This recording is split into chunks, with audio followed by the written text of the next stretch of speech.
CFAX Victoria. An iHeart radio station. If it's happening, It's here. CFAX 1070.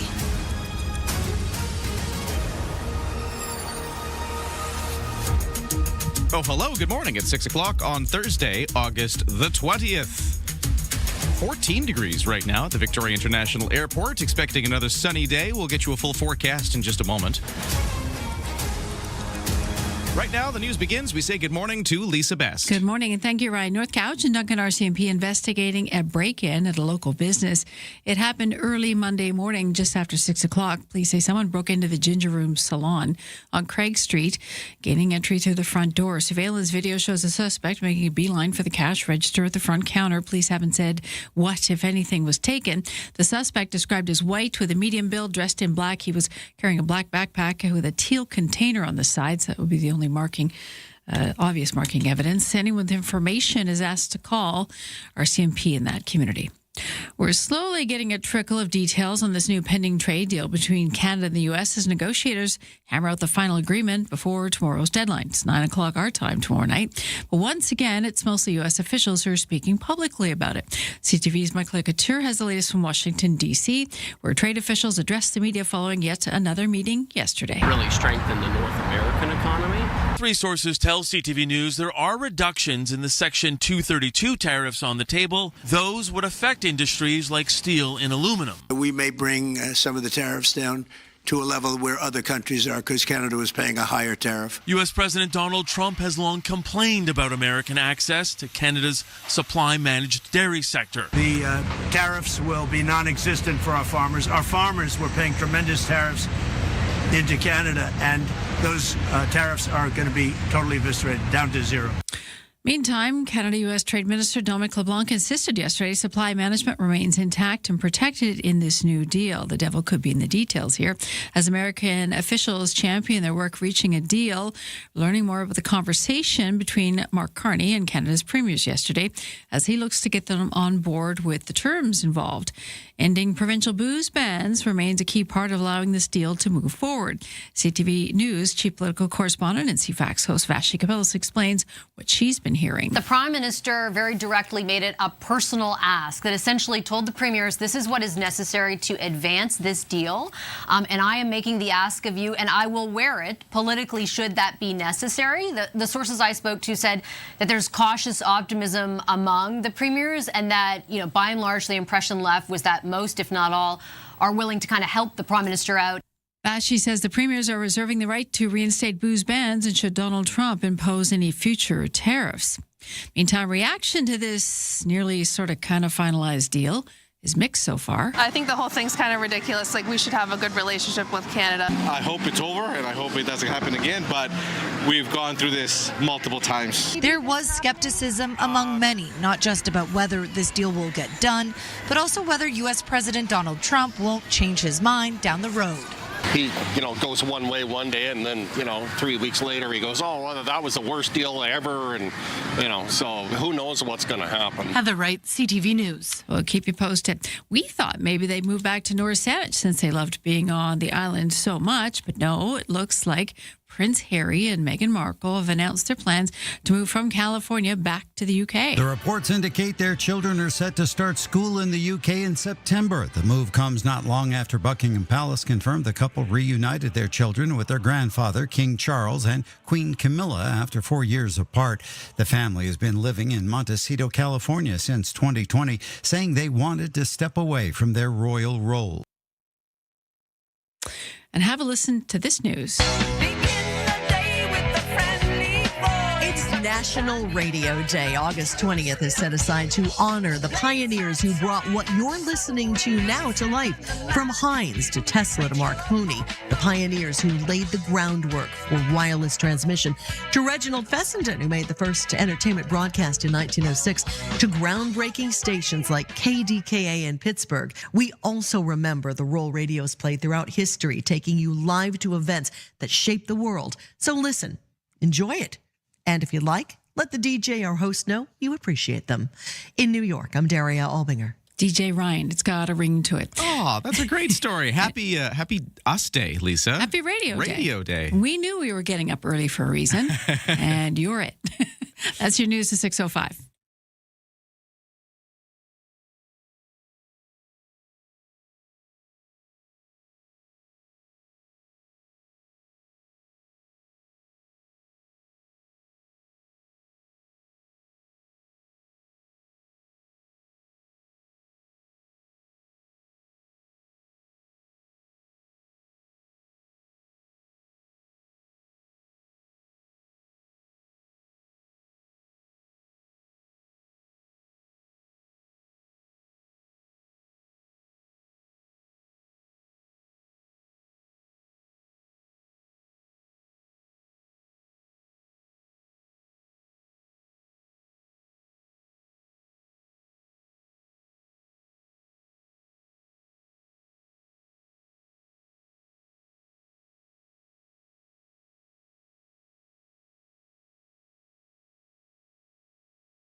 Your CFAX 1070 news poll question, we're asking, how confident are you in your ability to spot misinformation that may be posted online?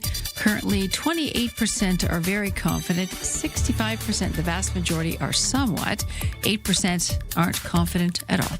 That's your news to 6:06. I always find those interesting when you're dealing with information you don't know about. You're just curious about something. You look it up online. You're like, oh, that's really interesting, all of this stuff.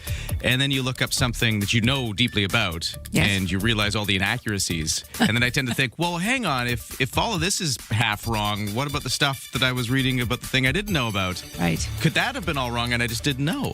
Yeah. That's sort of... it's a solid yes. Yeah. And I think that's our challenge moving forward with anything online is you got to do your homework. Yeah. Totally. Yeah. It's a weird world to be living in with all these new AI tools giving you information that may or may not be right. Anyways, where am I going? I'm going over to... What, you don't think you can skateboard on a corgi?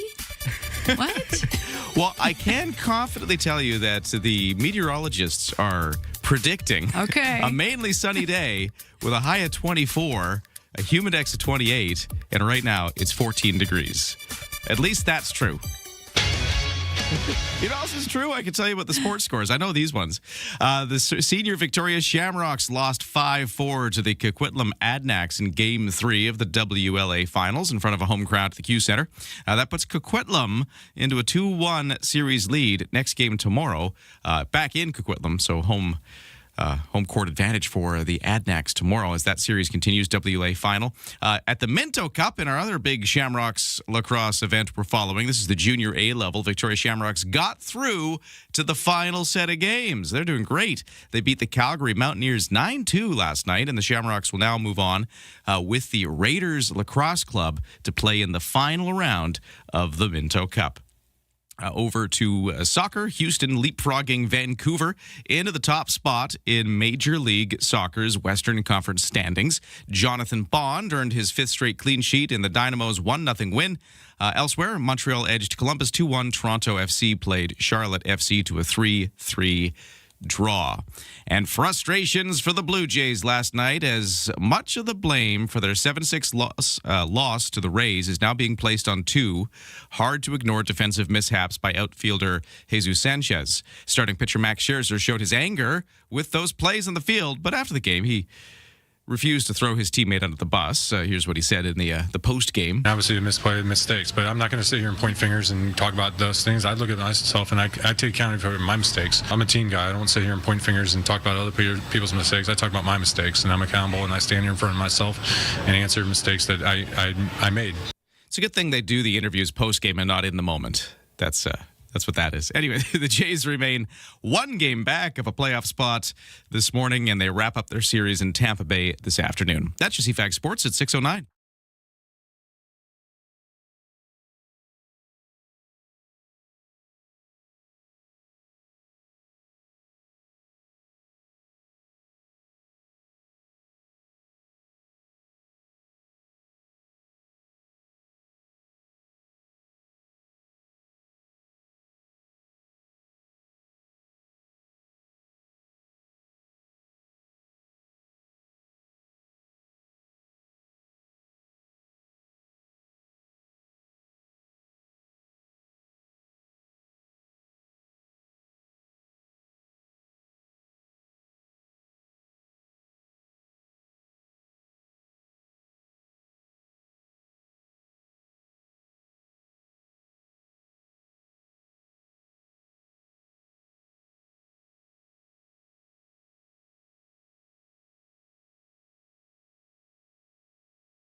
CFAX 1070 traffic and weather. What's going on out there? Well, right now, roads are clear. No congestion, no crashes, no major problems like that. At BC Ferries, looking good too. No sailing waits for the 7 o'clock sailing from Swartz Bay to Tsawwassen. So let's dial into the weather then. I was mentioning just a few moments ago, it's mainly sunny today. We got that high of 24, humidex again of 28. So it's very similar forecast to the last few days. As we look ahead into the week, tomorrow is our warmest day of the next stretch with a high of 26 degrees. And again, a bit of humidity in there, which is going to make it feel even warmer than that. It's a humidex of 31. So warmest day so far.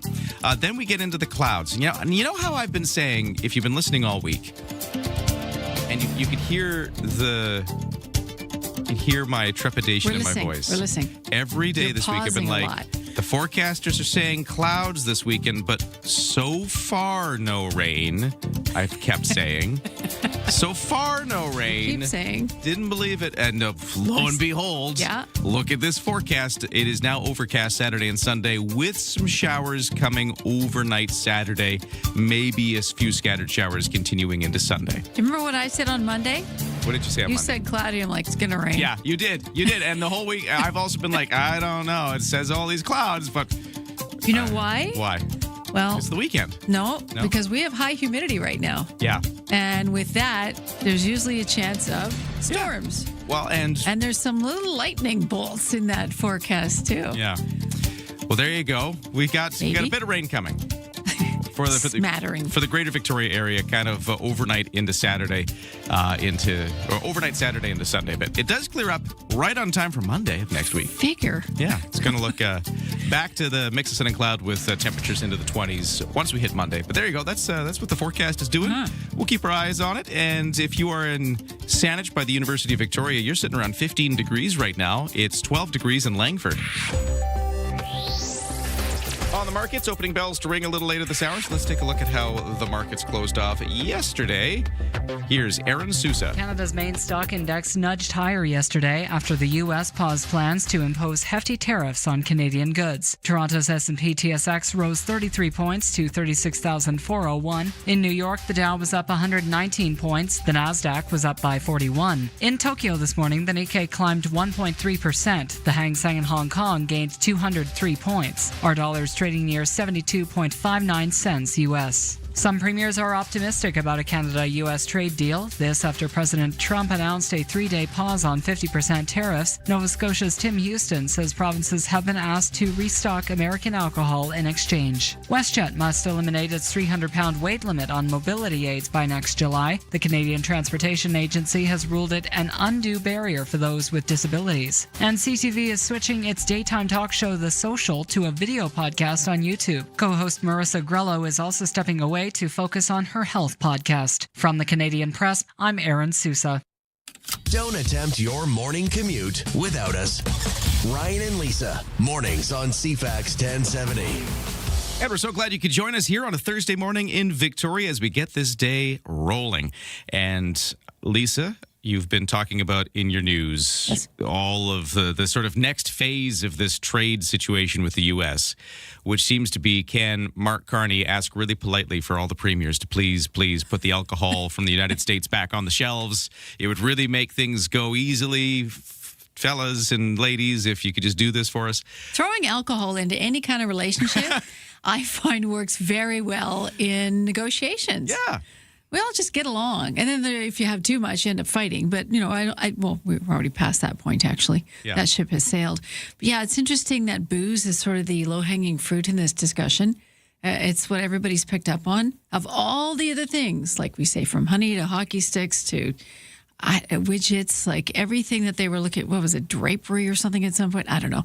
I can't keep up with what they're going to tariff. But their sticking point is the fact that we're not carrying their booze, which tells me how much the American Alcohol Association, that's probably not what they're actually termed. Yeah, whatever represents them, The people that make bourbon down in Kentucky, how much they're complaining and how much we actually buy and consume of this product. Oh, I think some of this, I can't remember any of the numbers off the top of my head, but there certainly have been stats I've seen over the course of this trade dispute where the Canada is a huge market for some of these places. And the fact that we do have these giant provincial monopolies, take the BC Liquor, for instance.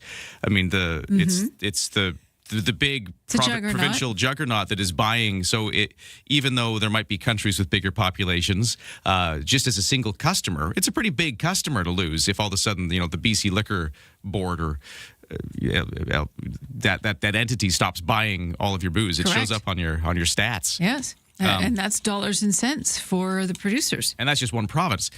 So anyways, after, this time yesterday morning, we were just sort of reacting to the fact that at the last minute, Donald Trump had called off his massive tariffs. A deal we heard was in the works. But part of that all is, as you said, this alcohol ban. Yes. So yesterday, we learned that Prime Minister Mark Carney has reached out to the provinces and asked them to restock American alcohol. Seems like he's gone a bit hat in hand with this one. A little bit, yeah. Yeah, because he realizes it's completely provincial jurisdiction, and many, including David Eby, seem to have drawn a very firm line in the sand of no. Yeah, because just a month ago, Premier Eby said, I believe the quote is not a chance in HE double hockey sticks that we would ever put the American booze back on our shelves. Too. Yeah. So what about the response to Mark Carney's ask? Well, we know that at least for his part, Premier David Eby did put out a statement kind of confirming that we stand with Team Canada, but he didn't specifically mention what we will do about the U.S. booze. And we've had other premiers saying they want to see more details before they make any decisions. So this all leads me to a question that I'd love to ask you out there at 71010 if you want to text us. Say here in BC or in the other provinces we do this. We put the American booze back on the shelves to make this deal work. Would you buy it? Or, because I think that's the other thing. Part of me thinks let the provinces put it back on the shelves. Let it be an option. Let that stop being a trade irritant. But it doesn't mean consumers have to buy it if you don't want to. So I personally feel like just letting the public make the decision instead of the government's making the decision is a good move. What do you think, though? Would you buy the American booze if it was back on the shelves? Would it be everything's all nice for you? Well, the reality is in private liquor stores, you can buy it. It hasn't gone away. It's only in the provincial one. So it's not like you can't get it here. It's not like it's bootlegging or under the table or something. It's still widely available. It's just not at your BC liquor store. However, it is a good question because we've asked it in the past and everyone said, no, keep the ban up. Should we drop the ban? Should we keep it on? And I think it was 85% saying, no, keep it on. And earlier this week, over 80% said, yes, we should be playing harder ball with the U.S.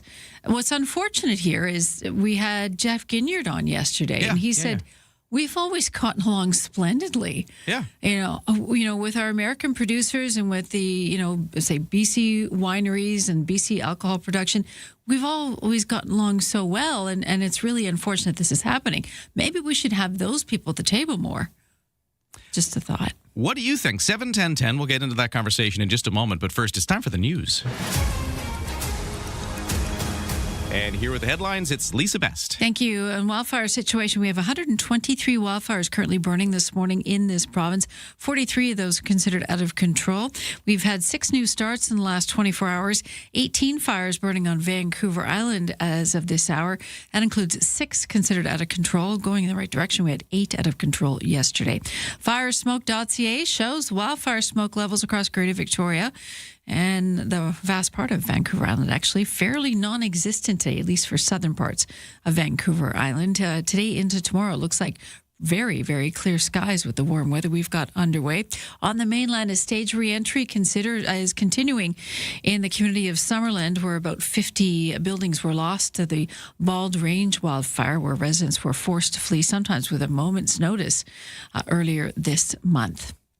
From fire to water, the province has issued a new temporary protection order to the Salmon River watershed, where Chinook salmon have returned to spawn. The order, now in effect, means 458 surface water and groundwater licenses and transitioning groundwater users in the watershed must stop using water for irrigation or of forage crops, lawns, fairways, and garden industrial purposes. The Ministry of Water, Land and Resource Stewardship says the move aims to ensure there's enough water in these waterways for fish. It says technical staff have been monitoring conditions. It shows a previous temporary order that was posted on July 28th, then rescinded on August 8th, as farmers and ranchers dealt with increased wildfire risk in the region. So pretty much everyone needs water at this point, including the fish.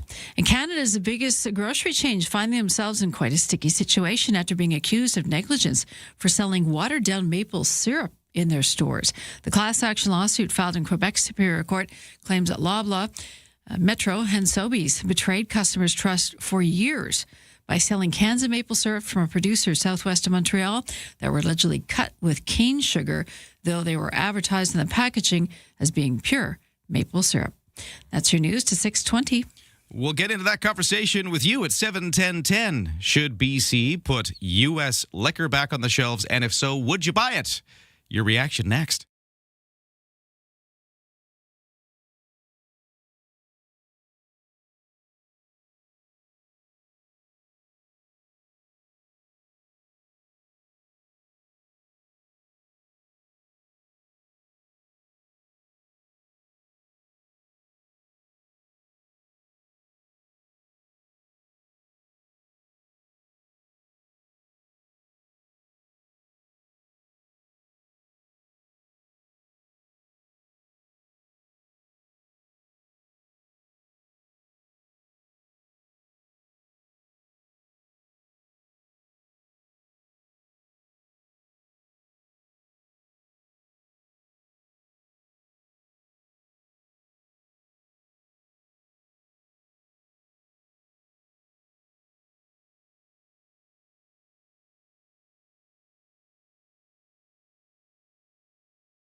Right now at Borden Mercantile, oven-baked dog and cat food is on sale. Buy one, get one free on canned food and treats. Borden Mercantile on Borden Street near Quadra and Mackenzie. CFAX 1070 traffic and weather at 6:23. Roads are clear right now. No major issues. For BC Ferries, no sailing waits. And for the weather, it's also looking pretty good too. Although after today and tomorrow, which look fairly sunny and warm. Actually, tomorrow's the warm day. Even hotter tomorrow than it's been all week. But then we move into some showers by Saturday night. Little rain coming. It doesn't last long. It clears up by Monday. But, just in time for the weekend. A little rain on the way.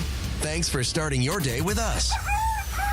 Ryan and Lisa, mornings on CFAX 1070. What's your opinion of the BC booze ban for U.S. liquor on the shelves? I mean, this is the case all across the country. Some provinces have allowed it back on, I guess. But, we'll deal with our province here. What do you think about this debate? This texter at 71010 says, BC liquor can put U.S. booze back on the shelves, but this Canadian will not buy any. U.S. booze can gather dust. Moreover, BC wine stays better. Canadians must keep on boycotting U.S. booze and other products until all tariffs are rescinded or removed by the Trump government and honor the CUSMA agreement. Okay, strong words from our first text out of the gate. And you know what? They make a solid point. Yeah. I mean, it's a tough pill to swallow. For as much as you may like the product, they made us angry. Texter at 71010 says, even if they do put U.S. booze back on the shelves, I still won't buy it. This texter says, good morning, Ryan and Lisa. I am fine with allowing American liquor back on the shelves. That way I can purposely walk past it on the shelves. Besides, Canadian beer goes much better with a taco. Oh, I see what you did there. Yeah, nice play on words. That's texter Chris. Okay. This texter says, no chance in HE double hockey sticks that I will ever buy American booze again. That's what the Premier had said a month ago, that chance in... I'm using HE double hockey sticks. I think he used the word, but David Eby rarely gets uppity. Yeah. So when he does, it hits our radar. It's like, what's going on? Daddy's mad. Well, we got a different opinion here. It was good. Okay. This texture simply says, it would be a glorious day. I cannot wait to enjoy a Napa Valley Cabernet Sauvignon again. Finally. Yeah, I mean... But that's just it. You can at a private wine store. Kind of. I mean, as far as I know, I could be very wrong. I might be wrong. I don't want to mislead anybody. But I think since even the private liquor stores have to buy from the government warehouse...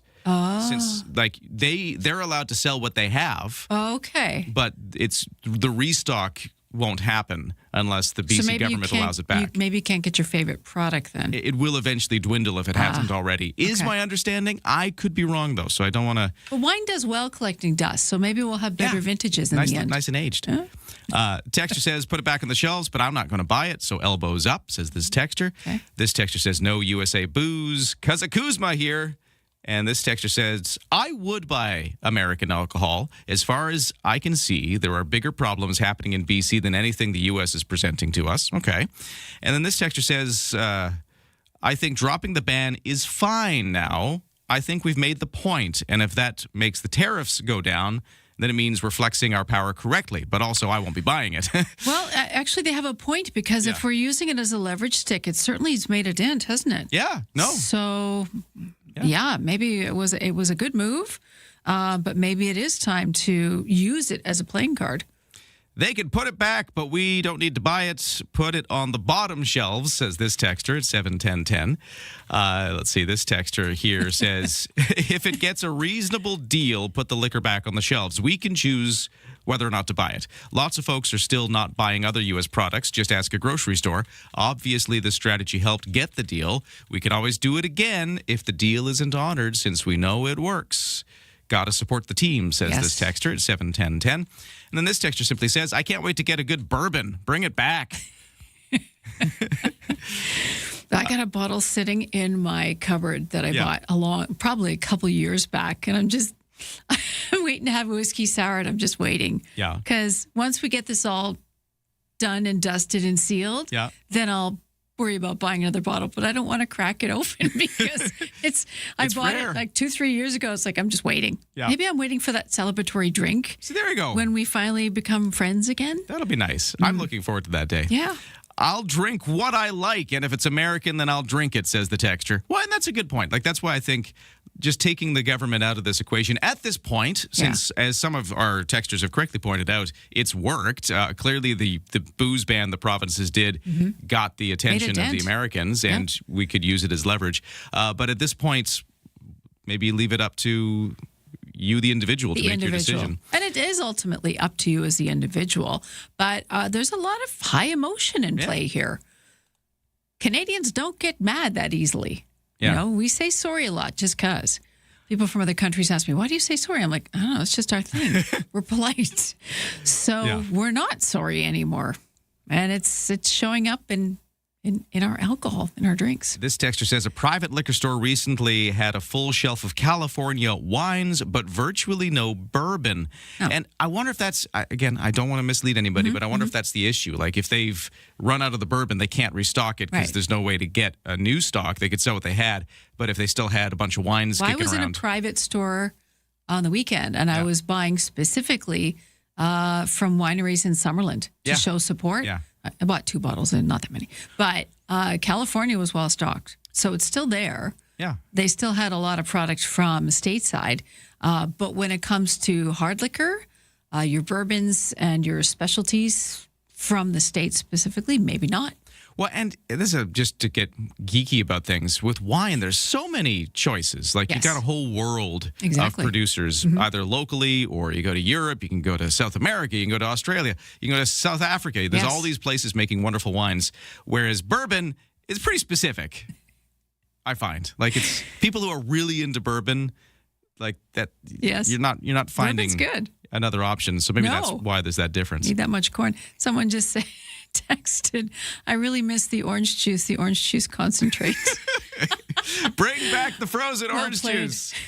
Oh, well, hey, we got many more texts. I love this question because I think it's an interesting debate that this province is having, and our premier is probably discussing with his cabinet right now. What do we do? Do we do what the prime minister has asked us and put this back on the shelves in order to help make this current trade deal work and avoid the giant tariffs that we're trying to avoid. It's an interesting moment for the province. Loving your opinions. So we'll keep these going in just a moment, but we're a little late for the news. So, Lisa, we'll get to you in 2 minutes. Developing political story, a big doozy. Vashi Capellos. What started as a dull day is anything but. The top newsmakers. Your go-to political debrief. Daily. What is really going on? The breaking news. Just moments ago. And the entertaining analysis and debate to follow. I don't think you can sugarcoat it. It's an issue. It's not true, guys. Yeah. Vashi Capellos. There is a greater plan here. Vashi Capellos. Weekdays, 9 a.m. to 11. Bigger picture politically, which is on CFAX 1070.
CFAX Victoria. An iHeart radio station. If it's happening, it's here.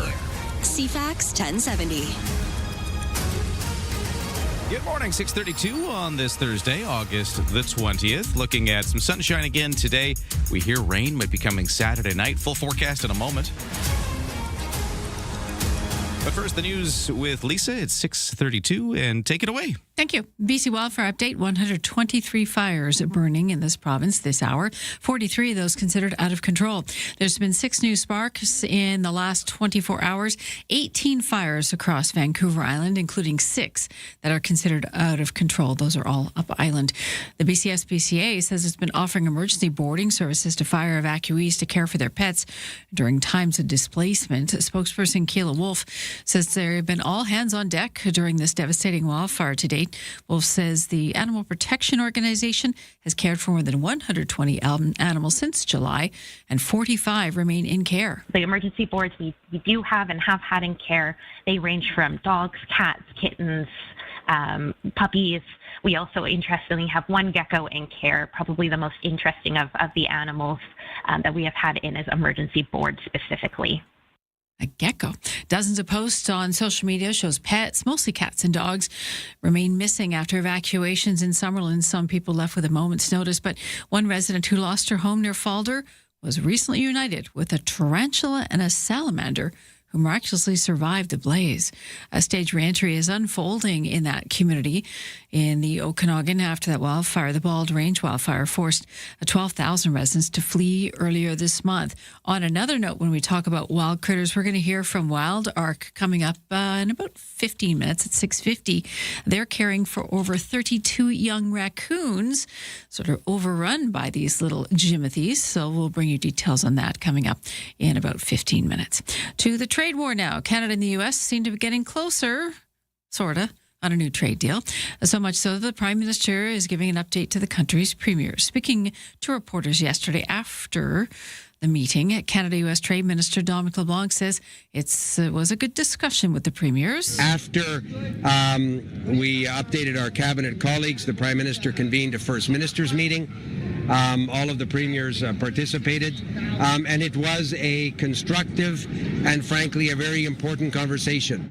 The readout from the PMO says Carney underscored the importance of a strong Team Canada approach during his meeting with the premiers. Now, the details of that meeting shared by Nova Scotia Premier Tim Houston. The Prime Minister has asked us as premiers, as provinces, to return the U.S. alcohol to the shelves. So we'll work through that process. That's something we're discussing this morning here on CFAX. You can text us your thoughts at 71010. Sources say Carney made the request something of a personal appeal, but a hat-in-hand moment, saying he would wear the consequences of it politically.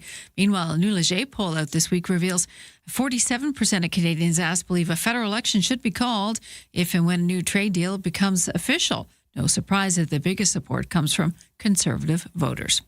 Speaking of the Conservative camp, leader Pierre Poilievre says he's invited the former Crown Prince of Iran to Canada.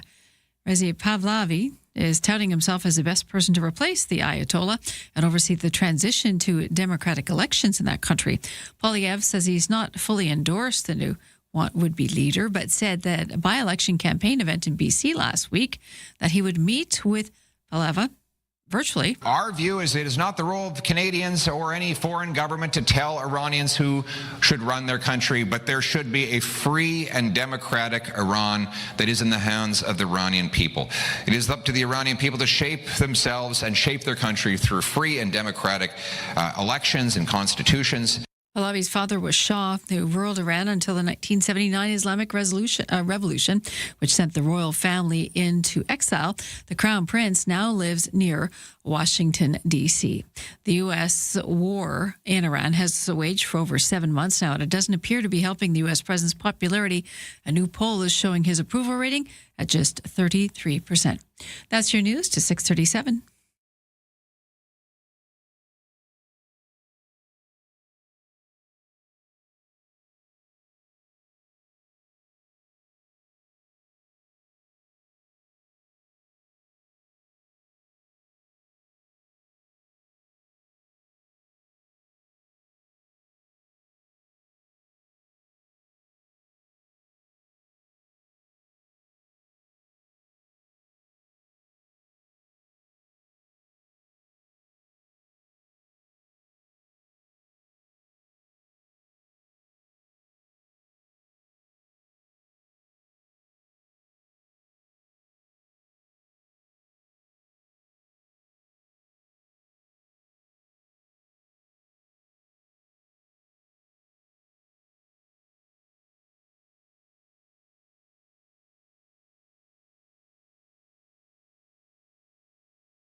Your CFAX 1070 News poll question: how confident are you in your ability to spot misinformation posted online?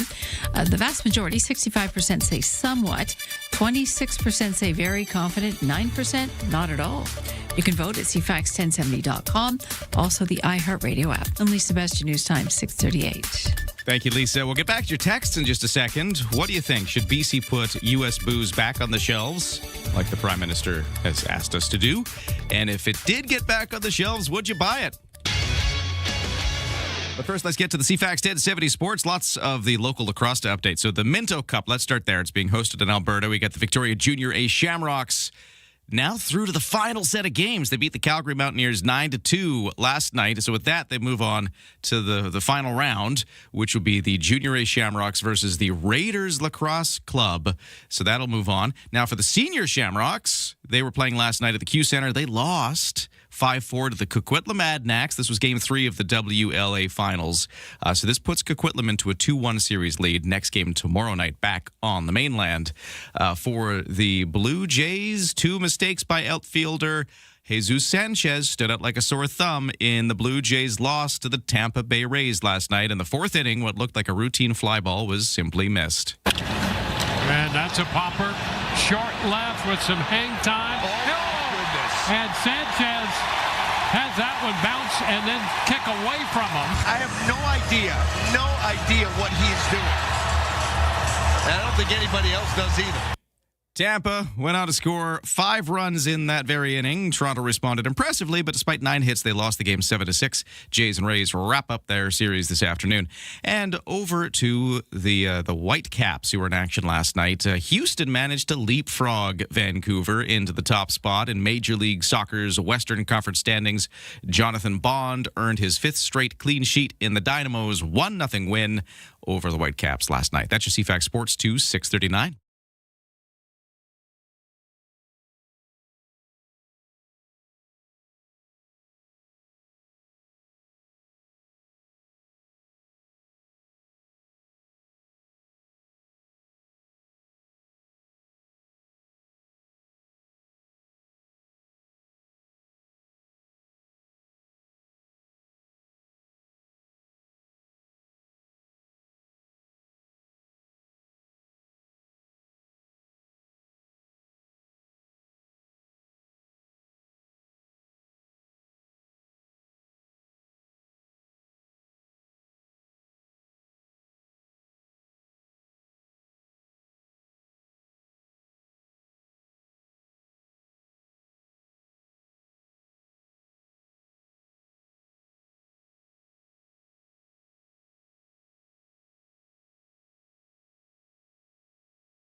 .641 traffic and weather time.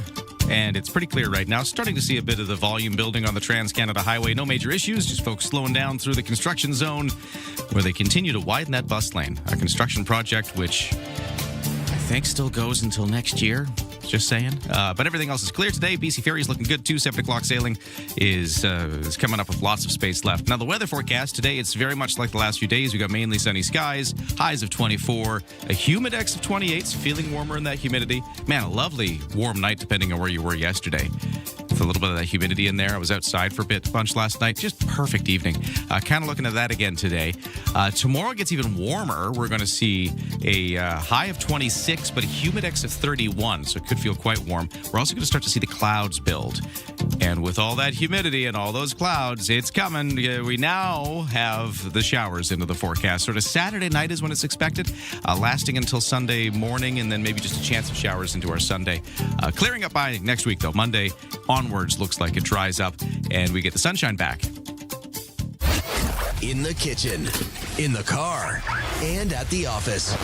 Ryan and Lisa, mornings on CFAX 1070. Take us with you. Listen live on the free iHeartRadio app. We love it when you join the conversation at 7-10-10. And Premier David Eby has confirmed the federal government has now briefed provinces and territories on trade relations with the U.S., and he's we've heard that the premiers, plural, have all been asked, please put the U.S. booze back on the shelves to help this deal. That's the request that has come from the Prime Minister. What are we going to do in B.C.? Well, we still haven't heard, even though David Eby mentioned in his statement yesterday, we stand with Team Canada. He didn't specifically mention what he would do with the U.S. booze on the shelves, which has been pulled from the B.C. System. So, what are you saying about it at 7-10-10? This texter says, I'll buy whatever. The American people and the liquor makers are great. It's the government that's the problem. It's a good point. Why take it out on the American businesses and the individuals? But you certainly got their attention. But anyways, point taken. This texter says you cannot negotiate with a dictator. You cannot bend to Trump. He will not give you anything in return. That is something that I've heard. I think a sentiment that I feel like is worth noting is that we have made concessions in the past, and where's it gotten us? This latest threat of 50% tariffs. So a lot of people are just getting frustrated with giving up anything. Back and forth. Yeah. You know, it doesn't seem to be a straight line that we're dealing with here. So I get that sentiment for sure. This texter at 7-10-10 says, I'm less concerned about U.S. alcohol coming back on the shelves than I am about them letting U.S. milk into our market. Oh, that's an interesting point. We don't know the details, so we can't really comment either way. But, I mean, Canada has a very protected dairy system. We don't allow a lot in. That's one of the massive trade irritants that the U.S. has. They would love to sell their products here. Right. It's a very similar thing. Just like asking you, would you buy U.S. booze if it was back on the shelves? Would you buy U.S. milk? Because part of me wonders if it is such a big deal to let the U.S. sell more of their dairy into Canada, because it's just up to you to buy it. Would Canadians actually buy the U.S. milk over the Canadian product? Well, I think a lot of people just don't want it on the shelves here to start. Yeah. But even if it was, would you just say, you know what? I've heard that, it's cheaper, it's got the hormones, all of those things. I don't know if then that's true, but I've heard that as an argument why people don't want it. Right. So would you just keep buying the Canadian product? But the thing is, it's probably be cheaper because the American farms are subsidized and there's a lot of it. They got a glut of milk. Could it be nice to have a cheaper option? I don't know. Right. Different parts of Canada. I know here, when I'm at the grocery store and I'm seeing American product out, I am actually seeing a lot of people bypass it. Yeah. Well, that's what I mean. Like, even if we did allow a little more dairy from the U.S. in, would we even buy it? Just like the booze. If we allow it back on the shelves, would we even buy it? Yeah. Texter here says, trouble with Trump. As Lisa said, done and dusted. We've seen him go back on deals he's made. Our Canadian reasoning is beyond Kuzma. It's also the 51st state rhetoric. Yeah, that's the point. There's other reasons why we're upset. This texter at 71010 says, keep the booze off the shelves until we get relief for the timber industry. Yeah. And I kind of wonder if that's why we haven't heard emphatically from Premier David Eby that, hey, we're going to do it. Yeah, sure, we'll go ahead. Maybe he wants to see the details and see if we are getting a better, some relief for BC's lumber industry in this latest deal. Maybe he's waiting But you got to think that all the premiers, with the Prime Minister going to them with the ask, they're all trying to negotiate too. What's in it for us? If we do this for you, we want some concessions as well. It's possible. I don't know this, but if I was doing a deal, I'd be looking to that. Yeah. Good morning, Ryan and Lisa. Bourbon is a protected name in the States, the way the French protect the name champagne. Canada makes some world award-winning bourbons, only we just can't call them style, that. As it were. Bourbon style. I did not know that. Yeah. Okay. Great point, texter. We've got the corn. Why not put all the American alcohol back on the shelves, but increase the wholesale and retail prices and use that revenue to help our forest industry? Oh, that's interesting. Special bourbon tax. I think that would go over poorly if we're trying to smooth over the relations, but I like your point there, texter. That's fun. Hey, way more text, way more people weighing in on this. It's a big issue right now, big national issue, but also a big issue right here in BC as we've got a role to play, and which way will we go? Right. I'd love to hear from you at 71010, but we got to take a break for the news. It's 6:46. Let's get to the headlines with Lisa. Well, since we're talking about the U.S. politics, U.S. President Trump says America is engaged in a crushing economic operation against Iran. That is the term. On social media this morning, Trump said Iran has failed to take the opportunity to make a deal with the U.S. and would now face what he calls economic warfare and isolation on an unprecedented scale. We'll keep you posted as to what comes next. Grand Theft Auto 6 is serving as a tool for at least one U.S. Army unit to encourage soldiers to enlist. A unit in Georgia offering some active duty soldiers a 4-day pass to play the year's most anticipated video game when it's released in November. According to the division, the offer is available to soldiers who re-enlist for a minimum 2 years between now and November 14th. A statement with Variety said the idea is to have unique incentive programs that connects to what soldiers are interested in. Speaking of the upside of military, the Naden Band of the Royal Canadian Navy is among 150 bands performing at the BC Tattoo at the PNE in Vancouver this weekend. The Naden Band performs 2 o'clock Sunday. The band, established in 1940, features 35 professional full-time musicians who support naval operations and ceremonial events, as well as public outreach. They're really cool to hear. They're a really tight band. The band performs in a variety of configurations, from parade and concert bands to big band, brass, woodwind and ensembles, and contemporary groups as well. And yes, tune in. Today is National Radio Day, August 20th, set aside to honor Heinz, to Tesla, to Marconi, the pioneers who laid the groundwork for the wireless transmission. Also know Reginald Fessender, not a household name, made the first entertainment broadcast in 1906. Remember, the roles radio played through history, taking you through live events that shaped the world and continues to. That's your news to 649. Hey, if you've texted in at 71010 and I haven't read your opinion yet on this American booze on the BC shelves issue, we're going to come back to this after 7 o'clock, so hang on. More of your texts to come as we continue to weigh Victoria's opinion. But we got to take a detour into raccoons, because the BC SPCA Wild Ark in Metchosin, they have a sudden surge in little baby raccoons they're caring for. Little Jimothys, yeah. There's a lot of interest in raccoons in general after the Seattle phenomenon that is Jimothy. But why do we have so many baby raccoons at Wild Ark that they're caring for, and what do they need to help them care for them? We're going to get into that next. Where the noise stops and the conversation begins. Hey, it's Friday. Welcome to the Graham Richardson Show. The stories that shaped your week aren't just headlines. They are the moments we live through and the decisions that change what comes next. Let's take a closer look at that together. It's national conversations. From major policy shifts to the fun, unexpected trends and friends everyone will be talking about. It is intelligent, unpredictable, and completely Canadian. Stay informed. Stay ahead. The Graham Richardson Show. Friday morning at 9 a.m. right here on CFAX 1070.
.651, time for traffic and weather. The commute is looking pretty normal right now. Other than this, we have a report of a collision on the Pat Bay Highway. This is heading out of town, actually, heading up towards the peninsula, and it's right before you start to get towards Beaver Lake Road and just before Halliburton, that sort of stretch there. If you have any details, let me know at 71010. Yeah, but a collision reported, slowing things up on the Pat Bay Highway northbound. Maybe I'll put it this way. It's after the Royal Oak interchange. You get a little bit further, and you will start to see the slowdown. For the weather forecast, it's mainly sunny today. Highs of 24, but a humidex of 28. Even warmer tomorrow with a high of 26, a humidex of 31. And clouds rolling in over the course of Friday, because by Saturday night, those clouds will bring some showers. Ryan and Lisa. Mornings on CFAX 1070. Remember, you have us in the palm of your hand. For listeners on the go, listen live on the free iHeartRadio app. Hey, at the BCSBCA Wild Ark Center in Metchosin, they've currently got 32 young raccoons, the majority of which arrived as orphans. Why? Well, let's get into this. We got the assistant manager at Wild Ark, Kelsey Arnott, joining us on the line. Hello, how are you? I'm really good. How are you? I'm good, although I'm trying to get my head around that number. Is that like a lot of raccoons? Because it seems like a lot of raccoons. It is certainly a lot of raccoons and definitely a lot of work, but it is pretty average for us this time of year. Okay, so you get a lot of orphaned raccoons on a normal year? Yeah, we do. It's unfortunate that a lot of things can happen to raccoon parents out, especially urban raccoons. So we do see a lot of orphans. Do you know what's happened in this particular case, in this case of the 32 that showed up? We have stories of a few, but some of them they're just kind of found without parents. We do ask finders to keep an eye on them for a little bit just to see if they're doing okay and whether they're acting as if they're hungry, or because sometimes you just see them and their parents are off foraging. But other ones we do know, like their mother was hit by a car in a couple of cases. The baby was caught by a dog, so we don't know if it was orphaned or not, but we wanted it to come in for care just to make sure he was healthy. So how old are these? What's the age range you've got there?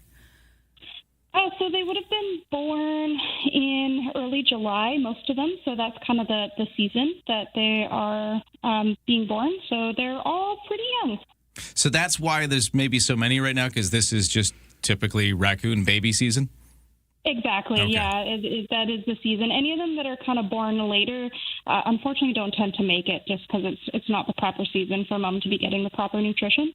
Now, when they're young like that, are they very active? Like, are they keeping you busy? Oh, definitely. I mean, when they're really little, they're really cute and very easy to handle, and you got to bottle feed them, and they're a great time. But if you ask our volunteers, as soon as they hit a certain age, they are definitely very hard to keep busy, and they definitely don't want to be handled, and they're growling at you and running around, and yeah, they're very, very challenging to keep busy at this age. Oh, I want to kind of jump in on that a little bit, because there's a bit of a raccoon craze going on because of Huge. a particular one in Seattle named Jimothy. It was a little weird raccoon that's shaped a bit strange. He's a compact trash compactor. But a lot of people are kind of like into the whole raccoon thing right now. Do you find that some people actually might want to take these in as pets based on all of this? And would you advise against that? Unfortunately, a lot of people do. I get this question a lot about raccoon pets, and I 100% advise against it. It is not only illegal in BC to keep a raccoon as a pet, any wild animal as a pet. It's also they just do not make good pets. We do see it in like the States and things like that where you can have them. A lot of people will get them as babies, and again, they're wonderful as babies. They're cute. They can be cuddly, but as soon as they hit that sexual maturity, they become very aggressive. There's also a lot of risk of disease with raccoons. There's the raccoon roundworm, as well as other diseases that can be passed on to people, so zoonotic diseases. And then they're also just really smelly, really messy, and really crazy.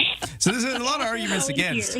Well, and because, you know, some people, like you've said, I mean, obviously, since you've got 32 orphaned young raccoons at Wild Ark right now, clearly, like, people are finding these things. And yeah, if anybody's tempted to like, oh, this thing is so cute, it's well behaved, this little tiny baby raccoon, just know that there's going to be problems down the road if you decide to keep it in your house. And maybe that's why you'd want to call somebody like the BC SPCA's Wild Ark. Yes, definitely. Give us a call if you find a baby. I've had them growl at me and snap at me. That's not a pleasant experience. No. They're very territorial and they can get quite angry. So what do they eat? Because we all like to think they just eat garbage, but that's not the case. Yeah, natural raccoons' diet is really varied. They're definitely omnivores in the true sense of the word. They eat a lot of proteins, and specifically on the island, there's a lot of fish, mollusks, things like that. And then here at Wild Ark, we do feed them a lot of meat as well, just to keep that protein up. But they also eat, you know, berries and fruits and vegetables and things like that. Very varied diet. Basically, whatever they can get their little paws on. They're scavengers. But you, for feeding these 32 young raccoons you have, you are looking for some help in that process, particularly with the meat, right? Yes, we are. It is really expensive to feed 32 raccoons a high-protein diet, which is definitely what they need when they're really young like this, is they need lots of protein to grow big and strong. So we are currently looking for donations of meat, specifically frozen, like red meat, frozen fish, seafood, venison, anything like that. We don't accept chicken or pork. It just doesn't really have the right nutrition that we're looking for. And they can't be processed or seasoned or freezer burnt, unfortunately. I was just going to ask you that because I could clean up my freezer for you. We'd have a windfall there. But so you're also looking for donations too, right, to keep it covered? Yes. Money helps. Yeah, money always helps, especially with a nonprofit wildlife hospital.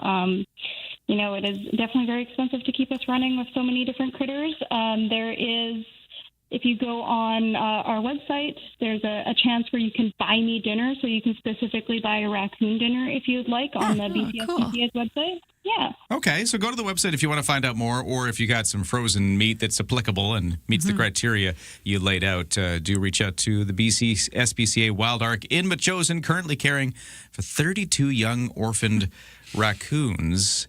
Good luck with these ones, and thanks for talking to us. Yeah, thank you guys for talking. Take care. Texter 71010 says, on my morning walk this morning, there was a baby raccoon down on the edge of the Inner Harbor close to the Delta Hotel. Yeah, babies everywhere. And then this texter says, about raccoons, I live in Garfield. I think you mean Fairfield, but that's okay. It's always going to get us the autocorrect. I live in Fairfield, and a neighbor feeds all raccoons cat food. It's a problem for the neighbors. Interesting. Well, thanks for weighing in. We're also getting still many, many text messages on the question of whether or not provinces like BC should put U.S. booze back on the shelves. And if it did go back, would you buy it? That's the question. So many people weighing in. We'll get to more of your texts after the news.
CFAX Victoria, An iHeart radio station. If it's happening, it's here. CFAX 1070. Good morning, 7:02 on this Thursday, August the 20th. A fender bender of some kind affecting traffic on the Pat Bay Highway just past the Royal Oak overpass heading northbound, although it does seem like traffic is easing there. I'm not sure if it's clearing or not, but not as big of a problem as it was. So we'll get you an update in a moment, but right now the news begins. Here is Lisa Best. Look at the BC wildfire dashboard this hour. 123 wildfires burning, 43 out of control. 6 new fires starting the last 24 hours. There's 18 fires burning across Vancouver Island. Most are up island and wilderness areas, including 6 that are considered out of control. We had 8 out of control yesterday. The firesmoke.ca website shows smoke levels will be fairly non-existent today and tomorrow across southern Vancouver Island.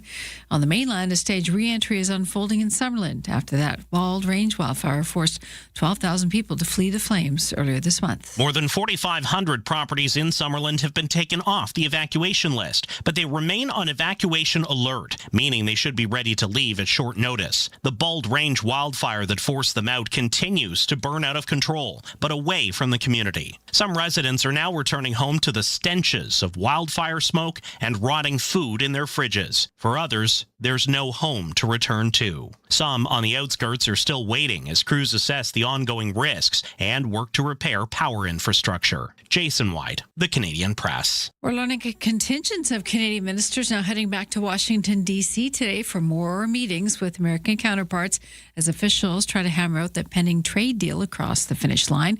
Friday night at 9 is the deadline. Locally for that. Other efforts by the Prime Minister continue here at home as Mark Carney tries to get all the premiers on board with the devil in the details. CTV's Jeremy Sharon has some of the latest developments. By all accounts, it would appear, the premiers were briefed on where talks were at. But again, it would appear that talks aren't totally over, and that the deal is not across the finish line yet. And so the big question still is what can be achieved today, and where does that bring us tomorrow when we get into day 3 of this extension that U.S. President Donald Trump granted Canada in terms of avoiding the 50% tariffs. And by then, will all the premiers be on the same page? Amid some of these more public conversations, the Prime Minister held some private ones yesterday, and in a meeting with the premiers made a personal appeal to put booze back on the shelves, American booze, that is.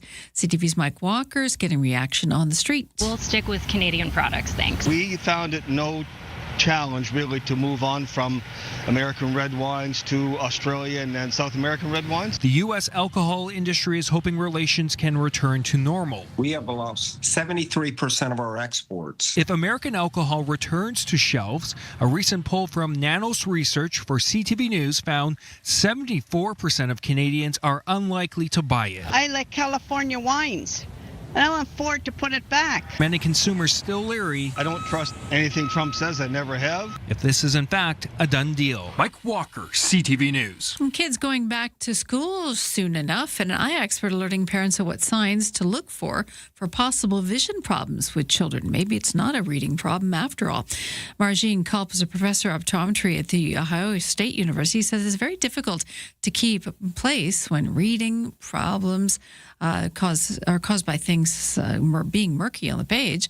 Difficulty paying attention and eye turning in and out are also indicating possible vision problems. A lot of times children don't realize that they have a vision problem, and it's often hard for them to articulate how their vision is, and many problems are not obvious.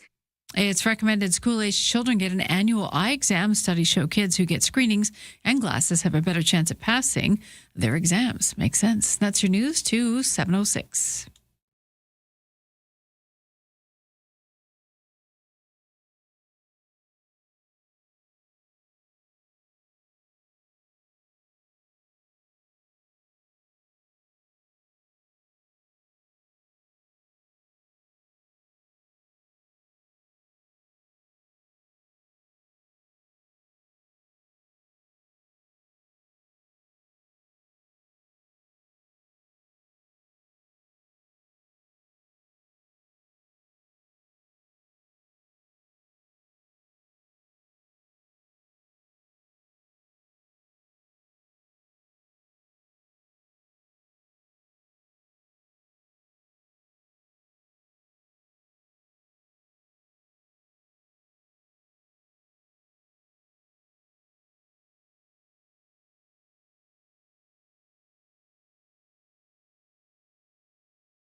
Your CFAX 1070 news poll question. We're asking, how confident are you in your ability to spot misinformation posted online?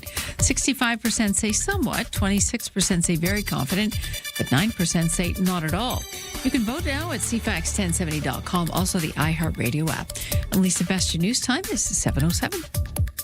Text us at 71010. Weigh in on today's question, asking about whether BC should put U.S. liquor back on the shelves, like the Prime Minister's asking, to help with a trade deal. And if it did go back on the shelves, would you buy it? So many people weighing in. This texter at 71010 says, I do not trust Donald Trump to keep his word on tariffs. This texter says, the booze was a good lever, but put it back for now as part of Team Canada and use it again if needed. Personally, I'm boycotting everything U.S. until they learn to behave themselves. That's from Mike and Tango, who I believe are cats. Yes, they are. Yeah. Or one's a dog, one's a cat. Oh, man. Another texter saying, good morning, Ryan and Lisa. I'm mad at Donald Trump, not the producers who make the Napa Valley wines and Kentucky whiskeys, who rely on Canadians. Yep. They're not to blame for this mess, and most Americans understand. So many great opinions coming in at 71010. We're going to read more of your thoughts in just a moment. First, though, let's get to the CFAX 1070 sports. I'm talking a lot about the lacrosse situation because we got two Victoria Shamrocks teams doing really, really well. So let's get into that. So at the Minto Cup, we've got the Victoria Junior A Shamrocks through to the final set of games. They beat the Calgary Mountaineers 9-2 last night. And with that win in that round-robin stage, they kind of booked their ticket over to this final round. So it'll be the Junior A Shamrocks facing the Raiders Lacrosse Club. So that's what's happening at the Minto Cup. For the senior Shamrocks, they're still in the WLA final. Bit of a setback last night. Coquitlam Adnax with the 5-4 win over the Shamrocks in Game 3 in a game that was at the Q Center. That puts Coquitlam in a 2-1 series lead. Next game is tomorrow night back on the mainland. Toronto Blue Jays are experiencing some frustration. Much of the blame for their 7-6 loss to the Rays is being placed on two hard-to-ignore defensive mishaps by outfielder Jesus Sanchez. Starting pitcher Max Scherzer was even showing his anger with those plays on the field, but after the game, he was not throwing his teammate under the bus. Obviously, a misplay, mistakes, but I'm not going to sit here and point fingers and talk about those things. I look at myself and I take accountability for my mistakes. I'm a team guy. I don't sit here and point fingers and talk about other people's mistakes. I talk about my mistakes, and I'm accountable, and I stand here in front of myself and answer mistakes that I made. The Jays remain one game back of a playoff spot this morning, and we got one more game against the Rays tonight as they wrap up that 3-game series.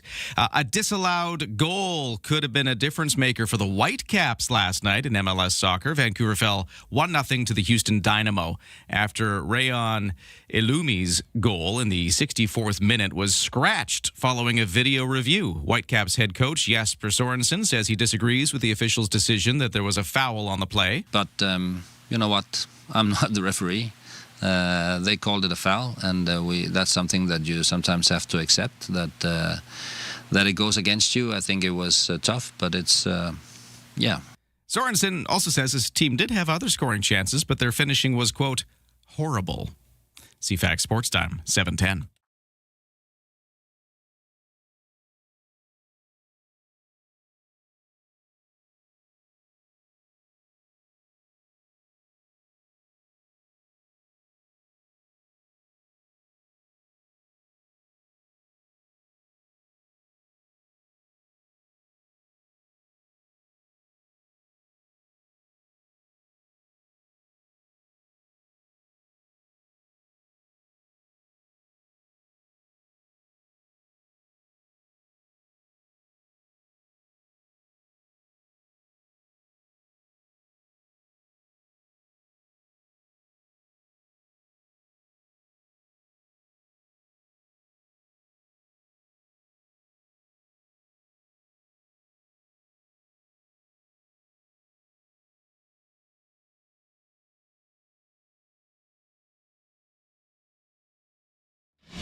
CFAX traffic and weather at 7:11 on a Thursday morning. So we had an earlier collision on the Pat Bay Highway. So this is heading northbound up towards the peninsula, up towards the ferries. It was just past Royal Oak Drive, between there and Halliburton. I believe traffic is getting around it okay. There might still be some residual something going on. If you see anything, let me know at 7:10:10. I don't really know the nature of the collision, just that some kind of fender bender has been slowing things up northbound just past Royal Oak overpass. But traffic seems to be getting around it better than it was, so maybe it's clearing up. Let me know at 7:10:10 if you see anything. For the weather forecast, looking at a mainly sunny day, highs of 24, a little humidity back in the air, very similar day to the last few. Tonight, lows down to 13. Tomorrow, it's warmer and more humid. It's going to be the warmest day of the week. Highs of 26, humidity making it feel like 31. And then clouds are also coming in. So with all those clouds coming in and the moisture, yes, the showers did show up. I've been reading this forecast all week saying, there's only clouds for the weekend, but I don't know. Yes, showers Saturday night. That's when we're now forecasting that, with a chance of showers through Sunday. Ryan and Lisa, mornings on CFAX 1070. Oversleepers, catch all the highlights on the latest audio podcast at CFAX1070.com and on the free iHeartRadio app. No, do not put liquor back on Canadian shelves. Stay strong, Canada, says one of our text messages. We got so many of these. People are really wanting to express their opinion on what BC should do.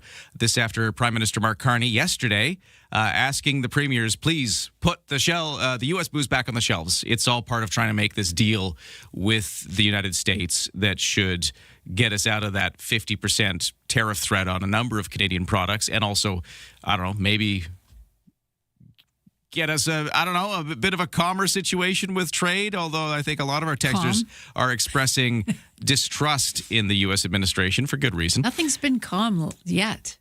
And since the Prime Minister's asked that of provinces like BC, well, what do you think BC should do? Because Premier David Eby yesterday didn't indicate what he would do. He just simply said he supports Team Canada.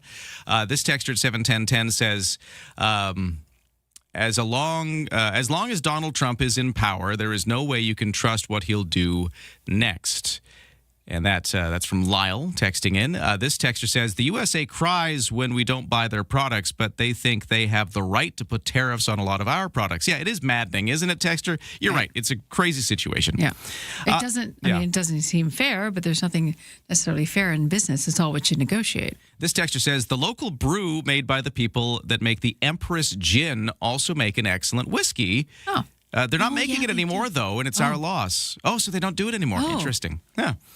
There are some really cool craft distillery whiskeys and gins and all sorts of stuff being made locally, which I've been enjoying. They come out with specialties every summer, too, in the growing season, limited editions and that. So yeah, I like those ones that are rare versus just the, stock of, a large distillery that can create a large amount of product. I like the tiny. It's like Scotland. They pride themselves in having the smallest distilleries. This texter 71010 says, Donald Trump may have made a deal with Canada, but Trump didn't make a deal with me. All things American are off the shelves, including getting rid of my Dodge Ram. Okay. Oh, really? Traded in for a different truck. Love it. And another set of texts coming in on a different topic slightly, because we were mentioning that one of the things out of this trade deal that we don't know quite the details on is dairy. Yes. The supply management in Canada, our protection of our dairy industry, one of the big trade irritants. And I was just sort of asking, how would people feel about this? I mean, we're talking about putting U.S. booze back on the shelves. What if we put U.S. milk on the shelves or dairy products? Would you buy that if it showed up? Texters weighing in on that question. This texter here, let me see if I can get to that. I don't know if I would trust U.S. milk, says one text message. Another texter says... where is it? Oh, man, there's so many text messages right now. It's hard to get through it all. This texter says, I'm less concerned about the U.S. alcohol coming back on shelves than I am about letting U.S. milk into the market, which is an interesting take. People are concerned about that. This texter here at 71010, oh, I've lost it. So there was another one just sort of expressing, there it is. Yeah, no to American milk. I grew up on a local farm, support our farmers. This texter says, good morning, Ryan and Lisa. The American dairy industry is subsidized by their government up to 30%. Plus, they allow a hormone called RBST to be given to their cattle, which we do not allow here. It increases stress and risk of disease of cows. Okay. So there's a few opinions on that. There's a lot of, the whole dairy thing gets very complicated and heated because... It's different. On one hand, you're protecting the Canadian dairy industry. Right. And also on that same hand, you've got worries about the American milk and hormones and things like that. But on the other hand, if we open up the market, we could get a lot more affordable dairy products in. But at what cost to Canadian producers? I think it's quite the debate. We still don't know if or what that end of the deal looks like, if it showed up in any way in this trade negotiation. We haven't got those details yet. The lack of opacity is a problem too. Yeah. I mean, the fact that we're not being able to read the fine print. We can't pore over this document. We don't know what's in it. And so the fact that we're not really being told much adds to the distrust that we have towards making this deal. Even though we have people in power that are, well versed on how to negotiate the art of a deal, we still look at it and go, well, we don't know we're having to basically go blind into signing this. As the average Canadian feels that way. We don't know all the devil in the details. We know milk and alcohol, but there's so many more facets to this, and the not knowing is frustrating. Yeah. And actually slightly fearful too. And then this texter 71010 says, supply management equals increased cost to Canadians. Let the consumers decide. And that's where I was kind of thinking here, because we're talking about, hey, if we put the U.S. booze back on the shelves at the government level, it doesn't mean us consumers have to buy it. You can still have the choice not to buy American, but at least that puts it on the individual. That could be an argument for the milk as well. What if we did allow the dairy in? It doesn't mean we have to buy it, and if nobody buys it, we won't put it on the shelves. So should that be a government decision or should it be a consumer decision? Interesting debates all around. We'll keep having them here, but we should take a break for the news. It's 7:18. Here are the headlines with Lisa. Thank you. Good morning. Despite the nearby Bald Range wildfire burning in the mainland, the Okanagan is still out of control. Residents in the small community of Summerland are returning to their homes and businesses. Some 12,000 people were evacuated due to that fire burning, actually into the community. About 50 buildings were lost. More than 4,500 properties in the town were taken off the evacuation list after about 10 days. They do remain on alert, though. In an update yesterday, the Regional District of Okanagan-Similkameen spokesperson said that returning would be very different for everyone, since some people do not have standing homes to return to. Some who live on the outskirts of that community and in rural areas are still waiting for return as crews assessed ongoing risks and repair power infrastructure. A lot of hydro lines down, a lot of power is still out in the area. U.S. President Donald Trump says he does plan to meet with North Korean leader Kim Jong-un this year. While speaking outside the White House yesterday, Trump was asked about his relationship with the dictator from North Korea. He says he gets along with him very well and added, as long as we have a smart president, he's going to be fine. Neither the White House nor North Korea have confirmed plans for a meeting. Trump met with Kim 3 times during his first term. A new iHeart Media consumer study reveals that broadcast radio remains a powerhouse for Gen Z. Data shows more than 80% of listeners born between 1997 and 2012 turned to traditional radio to avoid the high pressure and social judgment of curating their own digital playlists. According to Nielsen metrics, broadcast radio reaches 90% of teens monthly, outlasting streaming platforms like YouTube and Spotify. By the way, today is National Radio Day.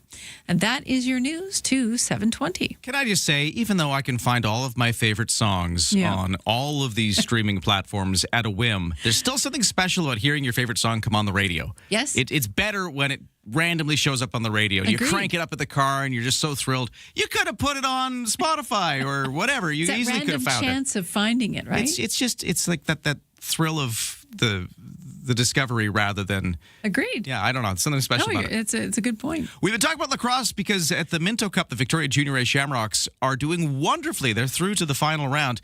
Our boss man Brad, happens to also be a lacrosse commentator and broadcaster, and he is there at the Minto Cup, and he's joining us next to weigh in.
CFAX Morning Show brought to you by Thrifty Foods. Right now, through August 26th, receive 1,000 Scene Plus points for every $200 Smile Card purchase in-store at Thrifty Foods. On the road, still dealing with the aftermath of some kind of collision that took place on the Pat Bay Highway northbound between Royal Oak Drive and Halliburton. As far as I can tell, whatever happened has cleared. The crash is cleared. A little residual backup still there, but we should be heading towards a better situation northbound on the Pat Bay Highway. Everything else is looking pretty typical. We've got no waits at BC Ferries. And in the weather forecast, a mainly sunny day today, highs of 24. A little bit of humidity back in the air again today, making it feel warmer. Lows of 13 overnight. Tomorrow, our warmest day of the week, highs of 26, a humidex of 31. Clouding over as well as we get through Friday. And by Saturday night, those clouds bring with them some showers. Ryan and Lisa are ready when you are. Good morning. Day or night, find the highlights under latest audio at cfax1070.com and on the free iHeartRadio app. For the Victoria Junior A Shamrocks, it's really coming down to the final round. They've made it to the end of the Minto Cup playoffs, but exactly how does it all work? What's going on? We got a guy on the scene. We have boots on the ground there because our boss, Brad Challoner, happens to also be a lacrosse broadcaster. Junkie. And he's there. He's a junkie as well. Brad, how you doing? I prefer an enthusiast, but I'll take it. That works. Happy Radio Day, guys. Isn't it? It is Radio Day. I was really excited that it's Radio Day. We've been doing this at CFAX since 1959, carrying on strong here as we mark the history of radio. It's pretty cool. And happy Radio Day to you too, Brad. Thank you. Yeah, and again, we have celebrated, 65 years last summer, 2 summers ago now, and still going strong. And you cited that study, Lisa, from iHeartRadio, and that's kind of where we're going, right? Like That's everything, pretty cool. our app, our YouTube stream, you guys being on Crave every morning, we're not just radio anymore. We're just kind of transcending it. But at the end of the day, our home is on 1070 AM across the capital region. Nice. And we're also there on the ground in Calgary with you following the Minto Cup, Brad, where the Victoria Junior A Shamrocks have made it to the final round. Now, this tournament, we were describing it a little bit when you joined us earlier this week, exactly how this works. So we've kind of had the round robin, then we had a semifinal round, and last night in that semifinal round, the Victoria Junior A Shamrocks knocked off the Calgary Mountaineers. 9-2 was the score, and now we'll move on to play in the final round. Talk about last night's game and talk about what it meant. Yeah, so that was a big redemption game, and it meant a lot because when I spoke to you guys on Monday morning, they had got punched in the face by Calgary the night before, and it was not a great performance. They allowed 5 goals on their first 6 shots of the game. They were behind the 8 ball. They were never able to recover, and they kind of never were ready for Calgary's intensity. But with a tournament like this, you can redeem yourselves. And the Shamrocks have kind of been getting slowly better and better every game and then saved their best and most dominant performance for last night's semifinal game against those same Calgary Mounties who beat them in game 1. So, it's been they knocked off, or they played a really tight game against the other Calgary team, a 5-2 loss, which is a ridiculously low scoring for a lacrosse game. And then the next night they went out and they beat the powerhouse Ontario champions 14-7. So they've had to try to come back in the game. They've been in a low-scoring game. They've won a high-scoring game. So they're kind of battle-tested now. And then last night they were up 8-1 in the second period, and then kind of put it in cruise control. Actually, rested their starting goaltender and rested a couple bodies late in that game for kind of to keep them fresh for the finals on Friday. But, yeah, I think the Calgary team had kind of peaked early, and last night ran out of steam, whereas Victoria has been the exact opposite. They're like a slow freight train starting to get going, and the finals start Friday night against the host team and the Alberta champs and the team that went 3-0 through the round robin, and that's the Raiders Lacrosse Club based here in Calgary. Wow, so cool redemption arc to get us here, and now we go into this final round against the Raiders. Now, how does this final round work? Because it's not just like a one-off elimination game, or is it? I feel like they're going to play several, right? No, it's a best of 3. So that's what's fun about this tournament, too. It's like 3 little mini tournaments. We had a round robin where everybody played each other once. We had a one-and-done semifinal game between the second and third place teams, and now there's a best of 3 final. Yeah. So it's kind of like the mini tournaments in one. Gotcha. And that mini tournament for the final round, Victoria Junior A Shamrocks versus the Raiders Lacrosse Club, kicking off Friday tomorrow. Who knows? We could be hoisting the Minto Cup in just a few days. I'll throw out it's a very confident group, too, so they feel like they're going to bring it home to Victoria. I'll throw out a fun little nugget, too. The last time in Ontario, so this is a BC versus Alberta Minto Cup final. Yeah. The last time the Ontario champs were not in the final was 2004. So you have to go back a long way. Like, this is history being made this week that the Ontario champs are not there, and that BC and Alberta lacrosse are kind of on the national stage this week and showing that they belong there. It's Boss Man Brad. He's also a lacrosse broadcaster, and he's there at the Minto Cup in Calgary. Hey, maybe we'll touch base one more time, hopefully to celebrate the Victoria Junior A Shamrocks being Minto Cup winners, hey? I look forward to doing that on Monday morning. Let's go, baby. Excellent. Let's do it. Okay, Brad, we'll see you then. We got to take a break. We got the 7:30 news coming up next with Lisa Best. From CFAX 1070. Here's what's happening around the island. 40 years of Fringe magic. Experience Victoria Fringe Festival, August 26th through September 6th. Feel the roar at Pacific FC. Get your soccer tickets today at cplsoccer.com. West Shore Swap Shop and Market is at Rally at Royal Bay every Sunday. Support Goldstream Food Bank with a $2 admission or a food donation. Get more event info at cfax1070.com. If it's happening, it's here. CFAX 1070.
CFAX Victoria. An iHeart radio station.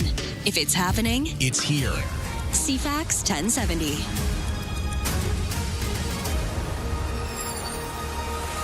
Good morning. It is 7:31 on this Thursday, August 20th. We're all cleared up on the Pat Bay Highway after an earlier collision. If you see otherwise, text me at 71010.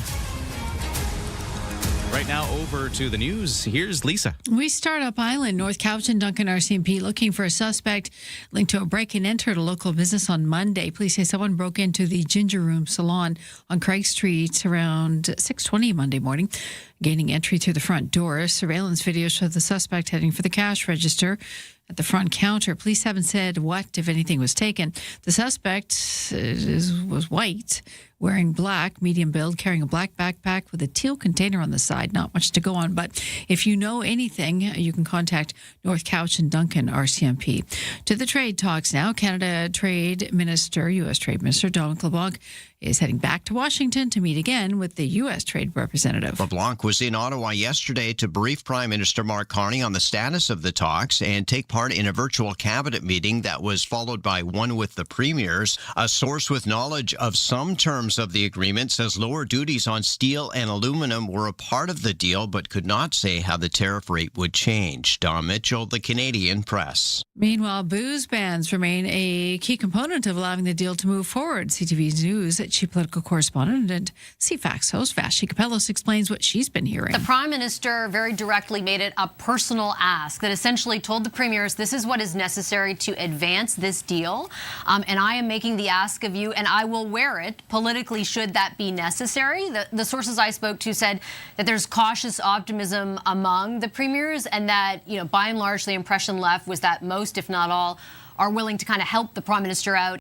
Vashi says the premiers are reserving the right to reinstate booze bans should Donald Trump impose any future tariffs. Meantime, reaction on the streets is mixed. I think the whole thing's kind of ridiculous. Like, we should have a good relationship with Canada. I hope it's over, and I hope it doesn't happen again, but we've gone through this multiple times. There was skepticism among many, not just about whether this deal will get done, but also whether U.S. President Donald Trump won't change his mind down the road. He, goes one way one day, and then, 3 weeks later he goes, oh, well, that was the worst deal ever, and, so who knows what's going to happen. Heather Wright, CTV News. Next door in Alberta, the technology minister meeting with jeering, badgering, and booze at a town hall in Lacombe, discussing the province's plan for artificial intelligence data centers. Nate Gublish said the province has carefully crafted a strategy to protect local water supplies, electricity bill, and land use, but many say they don't trust the Alberta government to regulate the industry's risks. Your words are nice, you explain things well, but I don't trust you. And I think that the people in this room agree with me. I think we are very suspicious that what you say is strict rules and what you say is the best view for us is not the best view for us, the people that are in this room. High emotions. Gublish will be on hand to host a second town hall in Redwater, which is north of Edmonton, which is expected to host a $13 billion AI data center project planned by tech giant Meta. And making international headlines, Prince Harry and Meghan Markle announcing plans to move back to the UK. The reports indicate their children are set to start school in the UK in September. The move comes not long after Buckingham Palace confirmed the couple reunited their children with their grandfather, King Charles, and Queen Camilla after 4 years apart. The family has been living in Montecito, California since 2020, saying they wanted to step away from their royal role. Despite the move back, Harry and Meghan say they have no plans to work again as members of the royal family. And that's your news at 7:35.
Your CFAX 1070 news poll question this morning. We're asking about online information, specifically misinformation. How confident are you in your ability to spot it?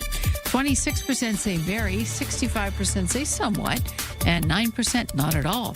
You can vote at cfax1070.com, also the iHeartRadio app.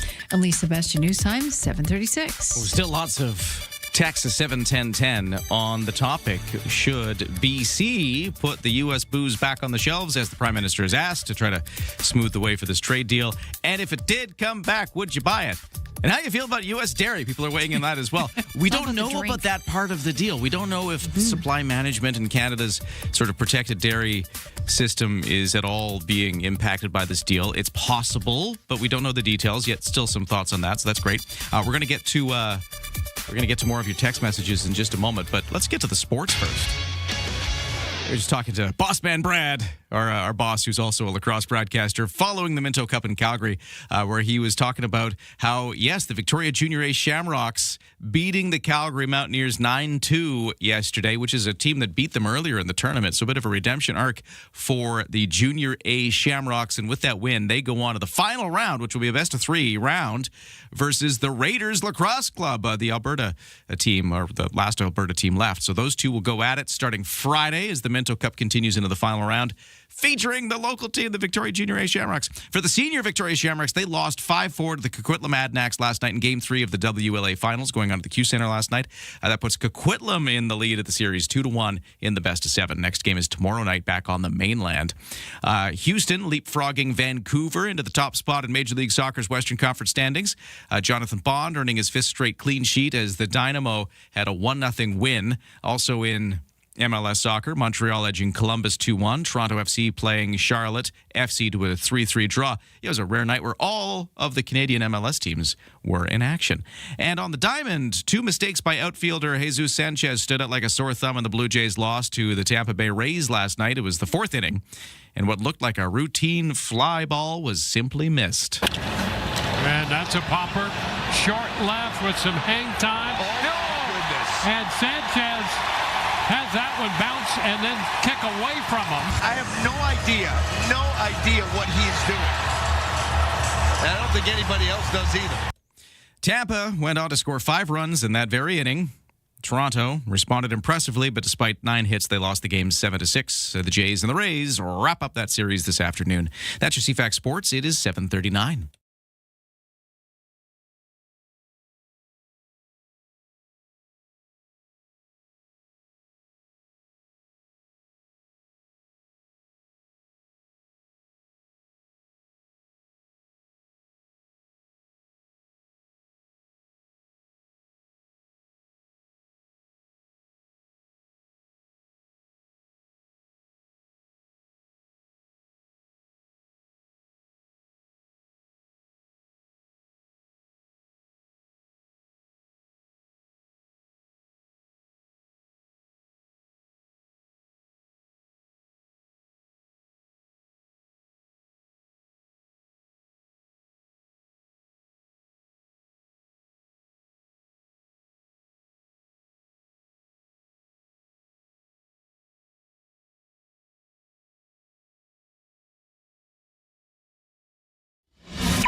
Hey, CFAX traffic and weather and the whole morning show brought to you by Coastal Heat Pumps. For a comfortable home no matter the season and big savings in your heating bill, talk to Coastal Heat Pumps, designed for comfort. South Island's Elite Plus Fujitsu Air Stage dealer.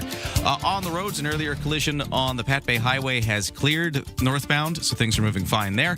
The West Shore commute is actually looking lighter than it did yesterday. For whatever reason yesterday, maybe it's just Wednesday is a day a lot of the remote workers commute into the office. I don't know what's going on, but it was very busy yesterday. Right now, it's looking a bit more typical for the summertime levels of West Shore commute. No waits at BC Ferries, and for the weather, mainly sunny today, highs of 24, a little humidity as well. Clear skies tonight, lows of 13. Tomorrow, even warmer, highs of 26, humidex of 31, and clouding over as the day goes on. Saturday, those clouds eventually bring with them some showers by Saturday night. Sunday is looking like a chance of showers, clearing up for next week, though. And right now, temperature-wise, let's see what's going on as we warm up into the day. If you are in Saanich, looking kind of around Mount Doug High School, where it is 16 degrees right now. In downtown Victoria, it's 15.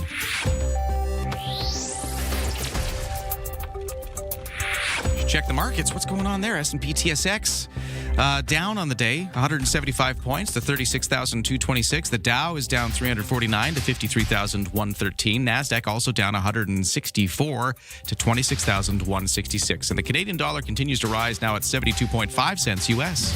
Ryan and Lisa, mornings on CFAX 1070. Hey, heads up, we got another pair of Guns N' Roses tickets to give away just after the 8 o'clock news, sports, weather, traffic, and your whole big information package. We'll get another listener to sing a Guns N' Roses song, channel their best Axl Rose.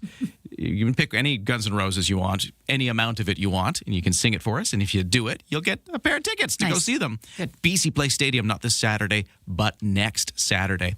And the number to call if you want to get ready for it is 250-386-1161. That is coming up just after 8 o'clock, though. Don't call now, because I won't pick it up, because I'm on the radio. I'm talking on the radio right now. On radio. So I can't pick up your phone call. Full on. Take you down to the Paradise City. You know what? Spoken word. Guns N' Roses. You could do that. You could. Nothing wrong with that. If you put the lyrics down, if you've gone the distance to research the lyrics, we are listening. We're going to ticket you. You could be like William Shatner, do the spoken word song. So cool. I love a Shatner spoken word rendition of a song. Rocket Man. Anyways, Kids Count Mega Summer 50/50 also up at over $27,000 right now. That's doing well. It's amazing. Go to cfax1070.com, click on the button for Kids Count Mega Summer 50/50. If you were the winning ticket, you would win half of that $27,320. So that's amazing, too. Let's go back to the text machine because people are weighing in on this debate that we're going to have in BC right now. I mean, we're going to have a decision real soon. By later today, we might even hear if BC is going to put U.S. liquor back on the shelves. The Prime Minister's asked the provinces. David Eby yesterday said, hey, we're here for Team Canada. Didn't specify about the booze, though. So what is it going to mean? This texter at 71010 said, I would be happy to see California Chardonnay back on the shelves. I'm getting tired of Pinot Grigio. California Chardonnay is pretty good. I'll give you that. First world problems. This texter, though, says, LMAO just laughed so hard at the idea of buying U.S. booze. What a joke. This texter says, for U.S. alcohol coming back to Canadian shelves, I think politicians should get out of the way and let the Canadian people show what they want, which I think is also an interesting point because just because BC might allow the booze back on the shelves doesn't mean you have to buy it. You can still, as a consumer, send whatever message you want. We'll see what happens. I think it's more on the radar simply because we did ban it. It's always been there, like every other product we can buy. But when it hits our radar and when it becomes about sovereignty in a fashion, because we don't like being called the 51st state, everyone bristles at that. So we get our back up, and understandably, any country would. And here we are, personally boycotting products, whether they come back or not. And I'll just say it again, a lot of listeners weighing in on dairy, and that one's a mystery. We don't know what this trade deal being worked on between the U.S. and Canada says when it comes to Canada's supply management system, a huge U.S. trade irritant. Are we opening up any of our sort of store shelves to U.S. milk and other dairy products? We don't know, but I mean, there's some speculation that maybe just because it is such a trade irritant, and I can't read them all, but a lot of our listeners are weighing in on that end of things. This texter, for instance, saying booze or dairy, they could stock it, doesn't mean we have to buy it. Why do we have to have dairy on our shelves? I'm just curious. Like, we have our own cows. They produce the same kind of milk. It's not like alcohol where there's specific, say bourbon, for example, where it's specific to the region. And if you want to purchase it, then you purchase that product. But a cow is a cow. Yeah. Well, I think it's simply just the fact that we limit it. We don't allow other countries to sell dairy into our country because we want to protect our Canadian farmers. Exactly. And so if you're the Americans and you got a lot of dairy to sell, and you got a free trade deal with this country, Canada, that's allowing free trade except for certain things like dairy, that becomes a problem for them. And so they really would like to break into the market a bit. It's interesting. Lots of people weighing in, so I can't read them all, but I just want to say I'm hearing your messages. A lot of people just alarmed, too, with just the idea, because as one texter points out here, people who are, in a pinch, money-wise, would buy a cheaper American dairy, and that would hurt our dairy farmers, and they don't like that idea. So those kind of sentiments are coming in fast and furious at 7:10:10. Now it's 7:46 and time for the headlines with Lisa.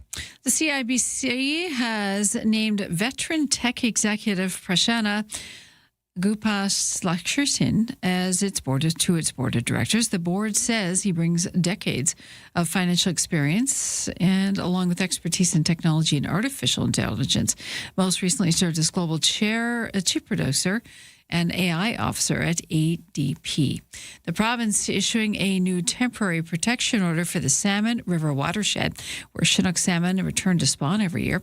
The order now in effect for 458 surface water and groundwater licenses, and transitioning groundwater users in the watershed must stop using water for irrigation of forage crops, lawns, fairways, and garden industrial purposes. The Ministry of Land, Water and Resource Stewardship says the move aims to ensure there's enough water in the river for the fish. It says technical staff have been monitoring conditions since the previous temporary order was placed on July 28th and then rescinded on August 8th as farmers and ranchers also dealt with a risk of wildfire in the region. It's dry everywhere and everybody's in need of water. Canada's biggest grocery chains are finding themselves in a bit of a sticky situation after being accused of negligence for selling watered-down maple syrup in their stores. The class action lawsuit filed in Quebec's Superior Court claims Loblaws, Metros, and Sobeys were betraying customers' trust for years by selling maple syrup in cans from producers southwest of Montreal that were allegedly cut with sugarcane, even though they were advertised as being pure. And today's National Radio Day, August 20th, set aside to honor Heinz, Tesla, Marconi, the pioneers who laid the groundwork for wireless transmission. It was Reginald Fessenden who made the first entertainment broadcast in 1906. Not a household name, but noted. We're also remembering the role radio played throughout history, taking you to all the live events that have shaped the world over time. And that is your news to 748. Got a text from Jane on the dairy thing. Morning, Ryan and Lisa. I grew up on a beef farm in the Fraser Valley with neighbors all around us having dairy cattle, and I milked for one of the farms one summer. Forgot to put one of the hoses onto the big milk holding tank, and needless to say, all that morning's milk went onto the floor. I told the owner I would pay for it, and they said, "Oh, don't worry, we're over quota." This was in the late 70s. I think the Milk Marketing Board needs a revamp. They have become too big for their britches. I listened to the food professor, Sylvain Charlebois, who we have on the radios from time to time here. I'm with him on dairy. I understand why milk is dumped sometime when a cow is sick, but not when farmers are over quota, with dairy being so expensive. Competition would be a good thing. And I'm not saying give the Canadian farmers less work, right? But just, I guess, pointing out that they are in the favor, it sounds, of competition and explaining some of their frustrations with the dairy system.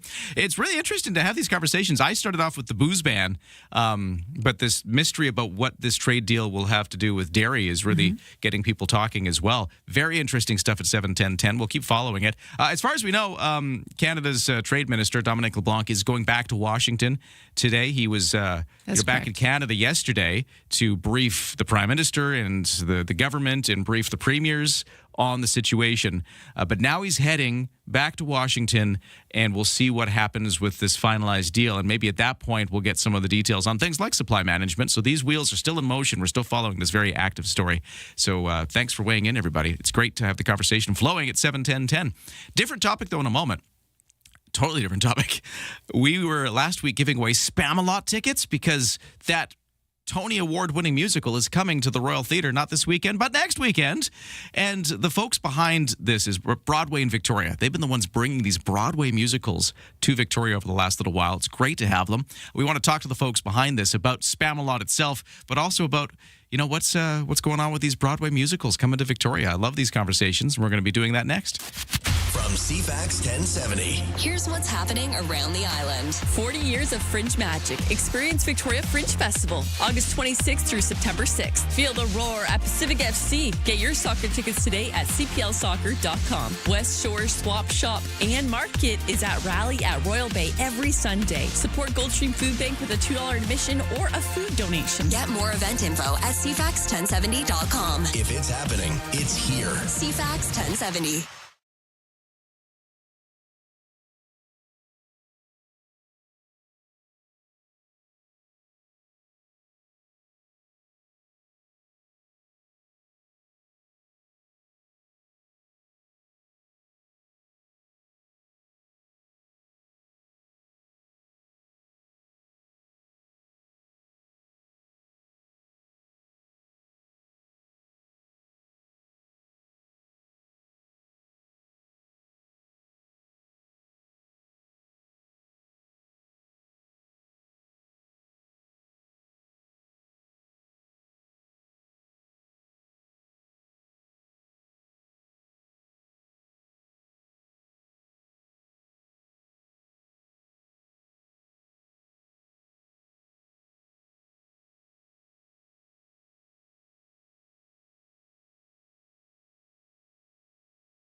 Hey, CFAX Morning Show brought to you by Thrifty Foods. Right now through August 26th, receive 1,000 Scene Plus points for every $200 Smile card you purchase in-store at Thrifty Foods. On the roads, things are clearing up on the Pat Bay Highway. No more collision aftermath to worry about.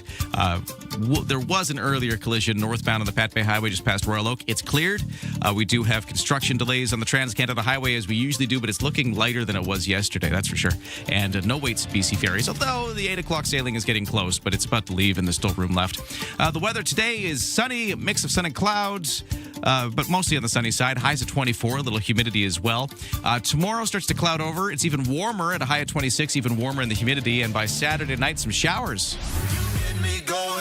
The best way to start an island morning. Ryan and Lisa on CFAX 1070. I'm one of those people who grew up watching Monty Python, maybe too young. You didn't get all the jokes, but, you know, lots of funny things to laugh at as a kid. And then you get a bit older and you appreciate a different level of it all. And now we get to experience in musical form because Monty Python, the musical, the Spamalot musical, is coming to the Royal Theatre, not this weekend, but next weekend. It's the Broadway and Victoria folks who are bringing this in. And their VP of Marketing is Brian Patterson. He's joining us on the line right now to talk about Spamalot. Hey, sir, how you doing? I'm doing excellent. Good morning, Ryan. Yeah. It sounds like we had similar childhoods there. There were a lot of jokes that flew right over my head as well. Yeah, exactly. You kind of watch it later and you're like, oh, that was racy, and I didn't even realize. But anyways, with that in mind, I'm really excited for this, and I'm planning to bring my kids to Spamalot next weekend because I want them to have like the similar experience. It's not quite the same nowadays. You got the YouTube and everything. You don't necessarily have your little VHS collection of one thing you watch over and over again, which is how I kind of got exposed to Monty Python. But I'm hoping that the musical is a good way to break them into the world. Spamalot, why don't you take it away? Tell us how things are going and what this one's all about for those who don't know. Absolutely. Well, and I'm thrilled to hear you're bringing your family because this show really is. It is perfect for diehard fans who have been loving Monty Python all their lives, but it's also an incredible introduction for individuals who've, never so much heard of the Knights Who Say Knee. Yeah. So it is a really loving tribute to the film Monty Python and the Holy Grail, or as Eric Idle, the Python who wrote the book, the lyrics, the music for this, he describes it as being lovingly ripped off from his own film, and it hits all of those classic Holy Grail bits are in there. You have killer rabbits, you have Tim the Enchanter, you have the Black Knight rapidly losing his limbs, but you have it as a theatrical spin. So tons of musical numbers, big dance routines, and because it is the Pythons, nothing is sacred. So it is simultaneously a love letter to musical theater and a parody to musical theater. It is simultaneously celebrating Monty Python and the Holy Grail and also mercilessly mocking itself. Which is kind of neat. Like, it's not just recreating the Monty Python and the Holy Grail movie for the musical. There's other levels going on in the musical version that you wouldn't get. So that's really cool. Also, like what you said, it's neat that it was a Python himself, Eric Idle, who was involved in creating this and kind of transforming it for the stage. So they were involved too. That's right. The saga of the original production, it honestly sounds like a bit of a quest unto itself. Eric Idle actually started originally trying to adapt the film into a video game, of all things. Okay. Before realizing that a stage version might go better, and to bring it together, kind of like King Arthur assembling his Knights of the Round Table, Eric Idle pulled together quite a theatrical dream team. The original stage production was directed by Mike Nichols, a film director, famous for directing The Graduate, among other things. The original King Arthur was Tim Curry of Rocky Horror Picture Show and so much other fame. We had Hank Azaria, the voice of Homer, in there. And even David Hyde Pierce showed up. We had Niles in the mix as Bravely Brave Sir Robin. That was for the original production. Sadly, I don't think we have those actors coming to Victoria, but it is still the Broadway version, right? Like, this is Broadway in Victoria. This isn't just some random production. You're bringing that Broadway production here to the Royal Theatre. That is exactly right, and no reason to be sad, in fact. So the original Broadway production hit the stage in 2005. It won 3 Tonys, including Best Musical. But this production that we're bringing is the 2023 Broadway revival. So this was at the St. James Theatre on Broadway before it hit the road. And in fact, the King Arthur, who we have coming to town, is a massive talent of his own. He played this role on Broadway. His name is Major Attaway.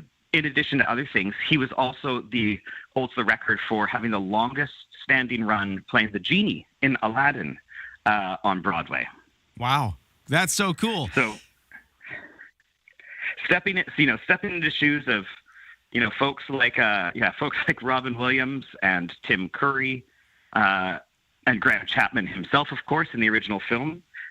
He's got some comic chops.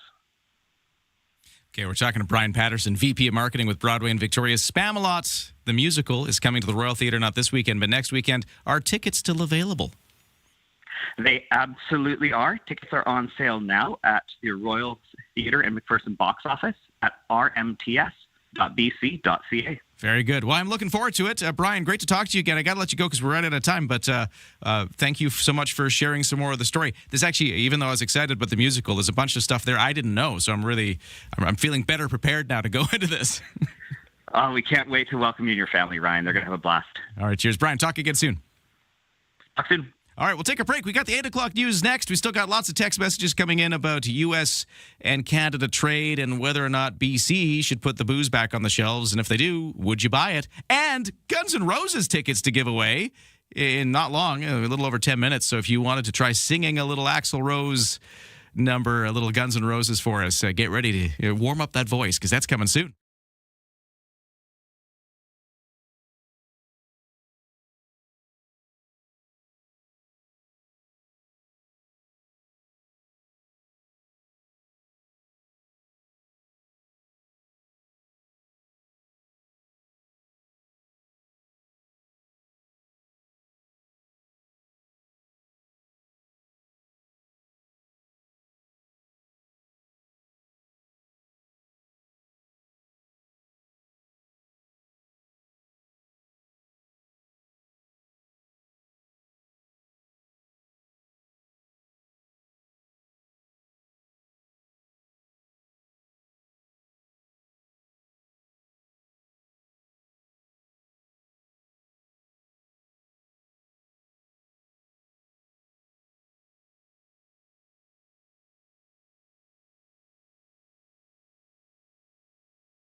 CFAX Victoria, An iHeartRadio station.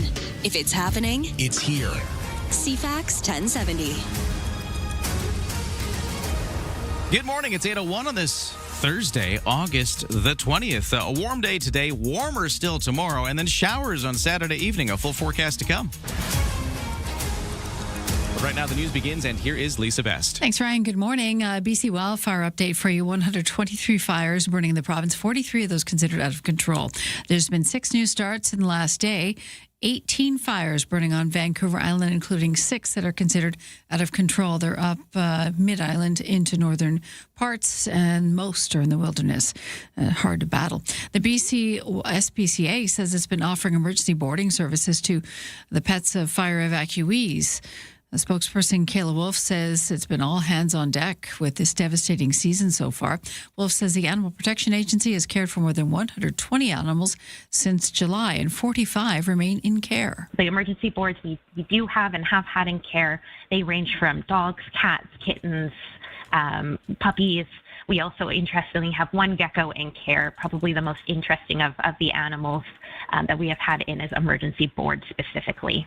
Dozens of posts on social media show many pets, mostly cats and dogs, remain missing after 12,000 people were evacuated from the Summerland area, some with just a moment's notice. But one resident who lost her home near Falder, the small village of Falder, was recently reunited with a tarantula and a salamander who miraculously survived the blaze. A staged re-entry is unfolding now in the community of Summerland and the surrounding region after the Bald Range wildfire forced residents to flee earlier this month. To the trade war fires now. Canada and the U.S. seem to be getting closer anyways, on that new deal. The deadline for it coming up 9 o'clock tomorrow night, our time. The Prime Minister giving an update to the country's premiers yesterday. Speaking with reporters after the meeting, Canada-U.S. Trade Minister Dominic LeBlanc says it was a good discussion with the premiers. After we updated our cabinet colleagues, the Prime Minister convened a First Ministers meeting. All of the premiers participated, and it was a constructive and, frankly, a very important conversation. Speaking to reporters from Banff, Alberta, following Carney's call, Tim Houston of Nova Scotia, the premier there, says it was a specific ask from the Prime Minister. That's something that came directly out of the negotiating table. I've always been of the position that if the federal government, if the country asked something of us that we could do, and we could do it with our hand on our heart, then we would do it.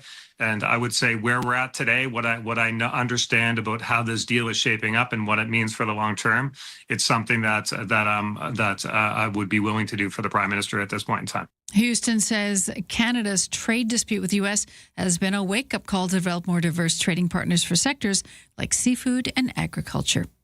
And have a listen to this news. National Radio Day. August 20th is set aside to honor the pioneers who brought what you're listening to now to life.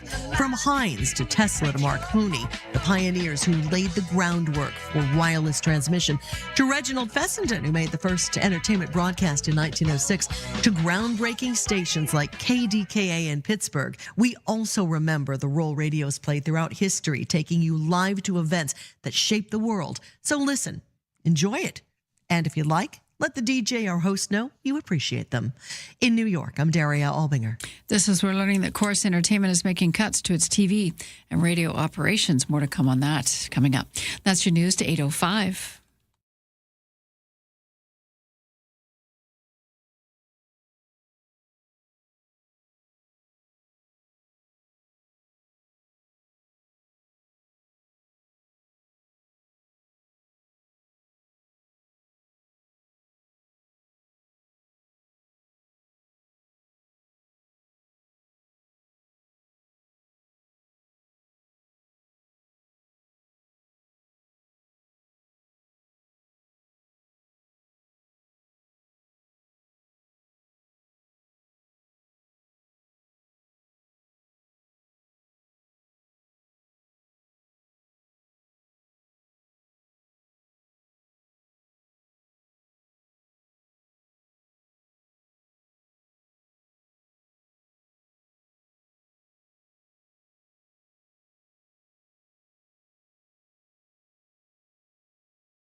Your CFAX 1070 news poll question this morning. We're asking, how confident are you in your ability to spot misinformation posted online? 26% say very confident, 65% say somewhat, and 9% saying not at all. You can vote at cfax1070.com, also the iHeartRadio app. I'm Lisa Best. Your news time is 8:07. We're moments away from taking your call at 250-386-1161. If you get through, so you're going to take a random caller, you can sing for us a Guns N' Roses song. And if you do that, you're walking away with 2 tickets to see Guns N' Roses, not this Saturday, but next Saturday at BC Place Stadium. So stand by. That's coming up in just a moment. But right now, it's sports time. Okay, let's talk lacrosse. Senior Victoria Shamrocks first off. They lost 5-4 to the Coquitlam Adanacs in Game 3 of the WLA Finals last night at the Q Center. It's a setback, but it's not over yet. The Coquitlam Adanacs now in a 2-1 series lead, but we got Game 4 coming up tomorrow night over on the mainland. Still lots of time to figure this out. Minto Cup. The Junior A Shamrocks got through to the final set of games. They beat the Calgary Mountaineers 9-2 in the semifinal part of this to book their ticket. So the Junior A Shamrocks and the Raiders Lacrosse Club will now play in the final round, which starts tomorrow. Houston has leapfrogged the Vancouver Whitecaps into top spot in Major League Soccer's Western Conference standings. They did that with a 1-0 win. In that win, though, a little bit of controversy. There was a disallowed goal that got called up because of video review. Whitecaps head coach Jasper Sorensen says he disagrees with the official's decision that there was a foul on the play. But you know what? I'm not the referee. They called it a foul, and that's something that you sometimes have to accept, that it goes against you. I think it was tough, but it's, yeah. Sorensen says his team had other scoring chances, but their finishing was, quote, horrible.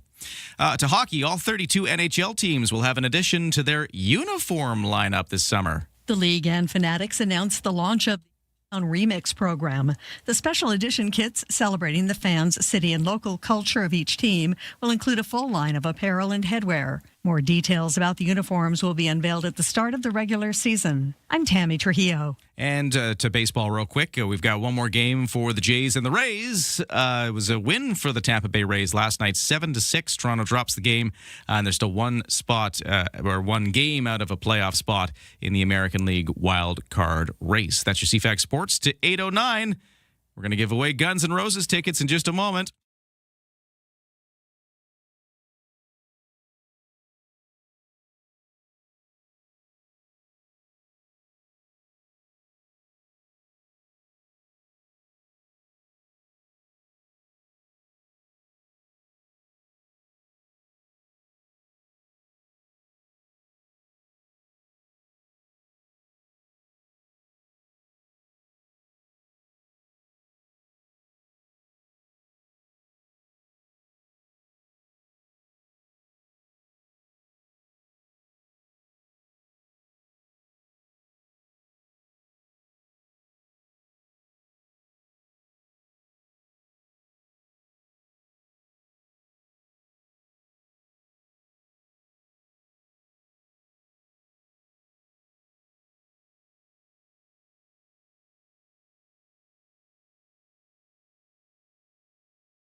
CFAX 1070 traffic and weather. It's 8:10. Things have calmed down on the roads. There was an earlier collision on the Pat Bay Highway that's cleared. No problems there. The West Shore commute is looking lighter than it did yesterday. Yesterday there was quite a lot of volume compared to what we've seen over these summer weeks where it's usually a little lighter.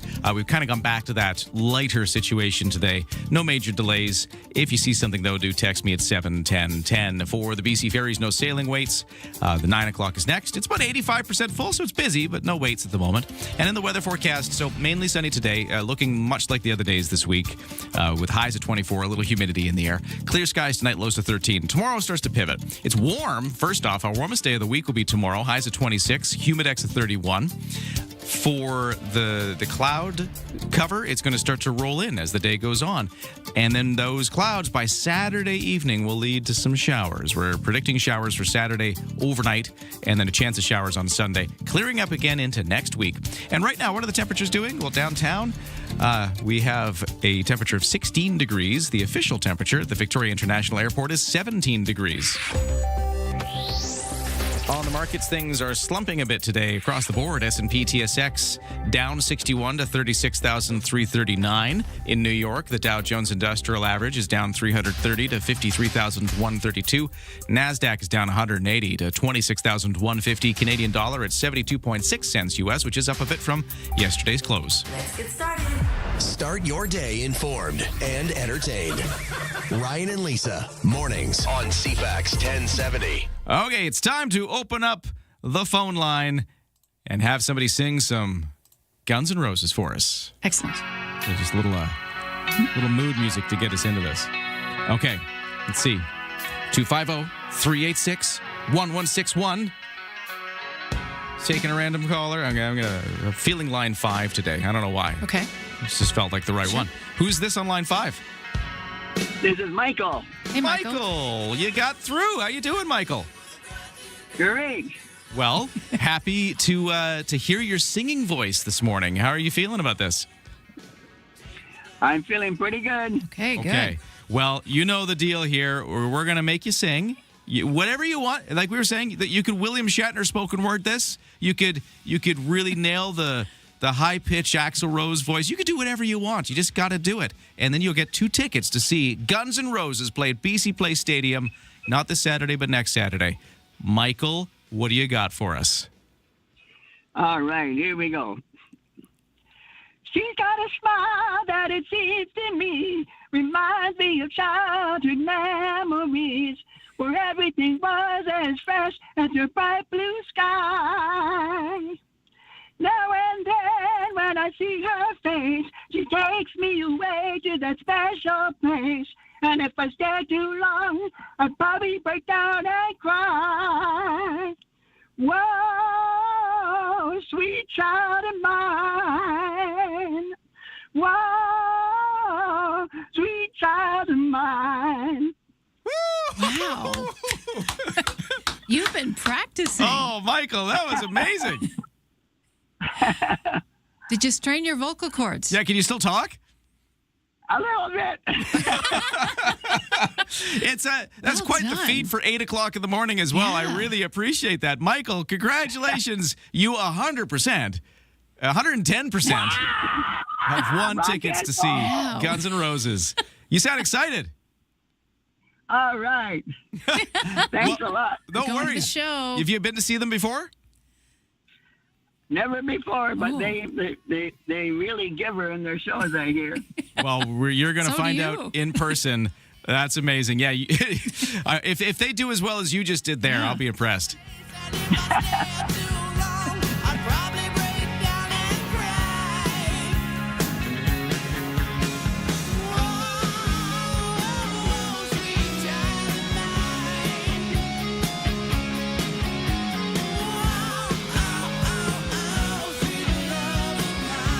If Axel's got a sore throat on next Saturday, you can just ask Michael to step in. Right? Yeah. Just get the little costume on and get up there and rock out. Hold on the line, Michael. We're going to take your information off the air. And don't worry, we got one more pair of these tickets to give away same time tomorrow. So if you missed out today, practice your song because we got another chance coming your way.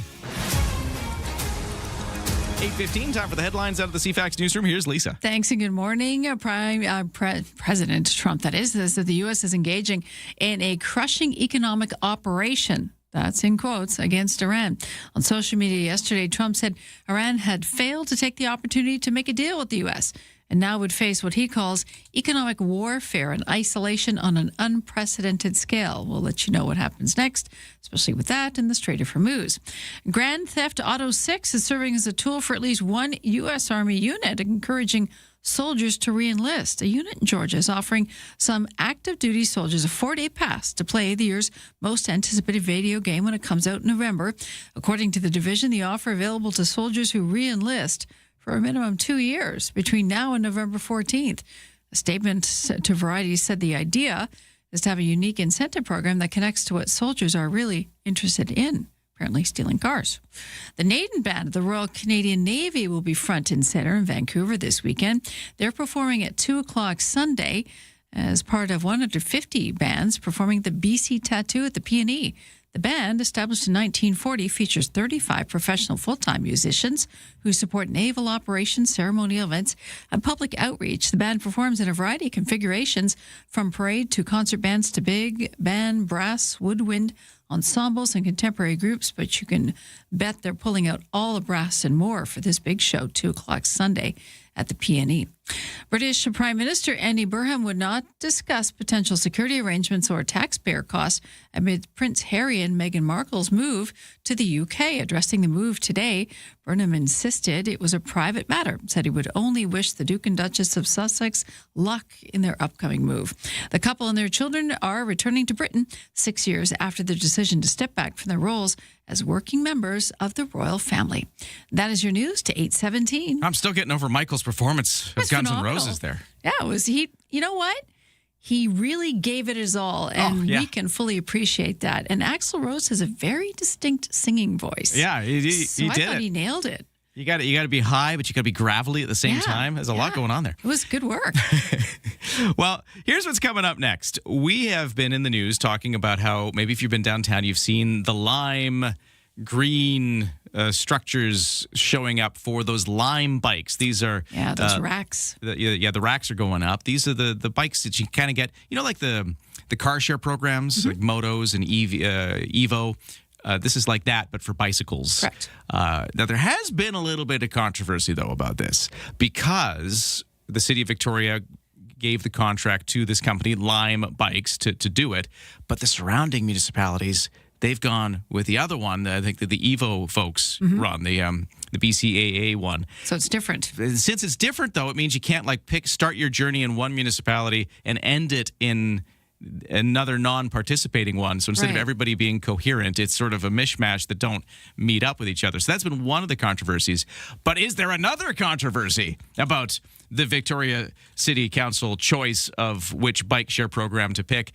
We've got the owner of Pedlar joining us on the line in just a few moments. Now, he's another small bicycle rental business that thinks that this wasn't the right choice, and we're going to find out why he thinks that in just a moment.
It's 8:20, time for CFAX 1070 traffic and weather. Volume delays are lighter than they were yesterday this time for the West Shore commute into Victoria. So looking good there. No other major crashes or problems at this time. And at BC Ferries, no sailing waits. 9 o'clock sailing is getting close, though. It's about 87% full now for the 9 o'clock from Swartz Bay to Swassen. The weather, to put it briefly, today looks like the other days this week. It's warmer, though, tomorrow, but clouding over with clouds, highs of 26, humidex of 21. And then those clouds bring with them some showers by Saturday night. That's what's ahead for the next few days. Right now, the temperature in Victoria At the airport, the official temperature is 17 degrees. It's all here. News, weather, traffic, and community events. Ryan and Lisa, mornings on CFAX 1070. As we start to see this bike share program, Lime Bikes, set up in Victoria, it's sort of bringing back up some of the frustrations certain individuals and businesses have had with the City of Victoria's choice of this company to operate in the city. One of those opinions comes from our guest joining us right now. He's with the bike shop The Peddler in Victoria, John Varga. Hello, sir. How you doing? Well, how are you? I'm doing great. Before we get to the situation, let's just set you up and your business. Tell us about The Peddler. Okay. Well, The Peddler has been in operation since 2013. We're the third owners of it. Took over in 2022. Primarily, we're a bike rental business, but we're also a bike tour. We do local tours it's called Victoria City Site, so it's in-depth historical tours on bike, and we're promoting that end as well as rentals. When the bike share program became a reality, we were concerned about what it would do to our business, obviously. So I'll give you a bit of an overview. There's three companies. There's the Peddler Cycling Tours, there's Pedigo, and there's Cycle BC. Cycle BC has been around 30 years. As I mentioned, the Peddler's been around 13 years. Pedigo's relatively new, I believe 4 years. But we have all positioned ourselves to be able to capture and satisfy the tourist market. So we're all located downtown. We're located on the Peddler in particular on what we call the cruise walk, the walk from the cruise ships to downtown to capture those people. You're kind of by the Huntington Hotel and Suites, right? Exactly. Yeah, we're right in there. Yep. And Pedigo's on the corner of Douglas and Belleville, and Cycle BC on Douglas and Humboldt. So we knew we would all be affected, and we hadn't heard from the city through all of their material that they put out to get public engagement. They never came to the businesses that were going to be affected. So we contacted them. We decided to contact them as a group, and the primary thing, I mean, there was a lot of input as to what we should do, but the approach was to not say it shouldn't happen. That's not up to us. And it may or may not be a good idea. What we asked for from the very beginning is to help us, or actually help us helping them to mitigate our loss. And that is to position the bike pods in locations that are not in tourist path. So, to give you an example, Ryan, on Government Street, rather than put one on Government Street near Humboldt or Fort or whatever, put it on Gordon Street, put it on a side street. So we never requested that this doesn't happen. We just said, don't put it in their face if you're competing with us directly. We're going to be impacted regardless, but help us mitigate that.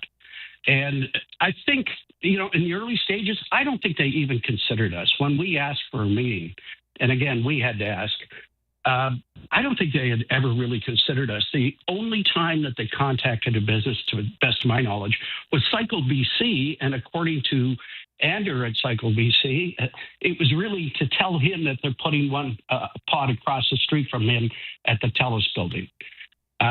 So we knew we had to do something, and we initiated the contact with the staff. And the lower level staff to this day, I don't think get the harmful impact that they're going to have on us. When I got to management, one gentleman in particular, I think gets it. But to this date, they haven't done a great deal to mitigate our potential damage, or their potential damage to us, I suppose. So it sounds like your issue is not so much with the choice of which company's operating it. It's more the location of where the bikes themselves and the kiosks you'll come and get the bikes from are located. That's more the issue for you? That's very much the issue. Okay. Who they chose, I'm surprised. I think I'm as surprised as anybody that they broke the chain between Langford and Saanich by putting an independent company in Victoria. I'm surprised by that, but presumably they had their reasons. But I think Lime was kind of their target provider from the beginning, in all honesty. So it's a massive undertaking by them. And when we left our last meeting, we were told that where the pods were going to be. Some of them we objected to, but okay, they're making an effort. That's fine. But then we talked about the cruise walk, and I have to emphasize how important that is. Without cruise, we would lose 20 to 30% of our business. And they told us of 2 locations, one on Ontario Street and one on Dock. We said, that's fine. Well, lo and behold, there's one on Kingston, a big one right on Kingston, right by Fisherman's Wharf. So we have to question, are they even being honest with us when we have these conversations, when these sort of things appear? We did. Sorry, one other question, because you're talking about the tourist market. Do tourists use these? I'm asking a dumb question. I don't know, because it sounds like the operation you run, at least the part you're talking about here is you're trying to make sure you protect your tourist market. Would tourists use something like this Lime Bikes share program? Because it sounds more like that's for the locals. Well, that was my understanding as well, that it was primarily for locals. But I think empirically, you could probably say that there's a high adoption of personal bikes in Victoria. I mean, all you have to do is look around. So that market is probably much less than it would be in other cities. So what markets are left? There's the casual rider and tourists. I think that's it. So for a company the size of Lime, I think the tourist market is considerable. So how do we address that? Not that we're still having discussions with them. As a matter of fact, Ryan, I received an email last night from the manager at City Hall indicating we should have another meeting. Problem we have is we have these meetings and they're a little shy on action. We just seem to be pacified a lot. We came up with a few things that would help us considerably that to date haven't even been considered. But we're going to be hit. And I will tell you where we really got concerned is when we ran 2 AI searches about what happened in other cities when Lime was introduced to incumbent bike rental companies. They lost 10 to 30% of their business. 10% is a big hit. 30% we can't carry. Well, I can understand the concern. Yeah. So that's where we stand. Well, and adding a bit of insult to injury, it's an American company coming in. Yeah, that one rubs me the wrong way. But again, not our issue. Mm-hmm. It would be better if it was Evo, I think. BC based, right in Burnaby.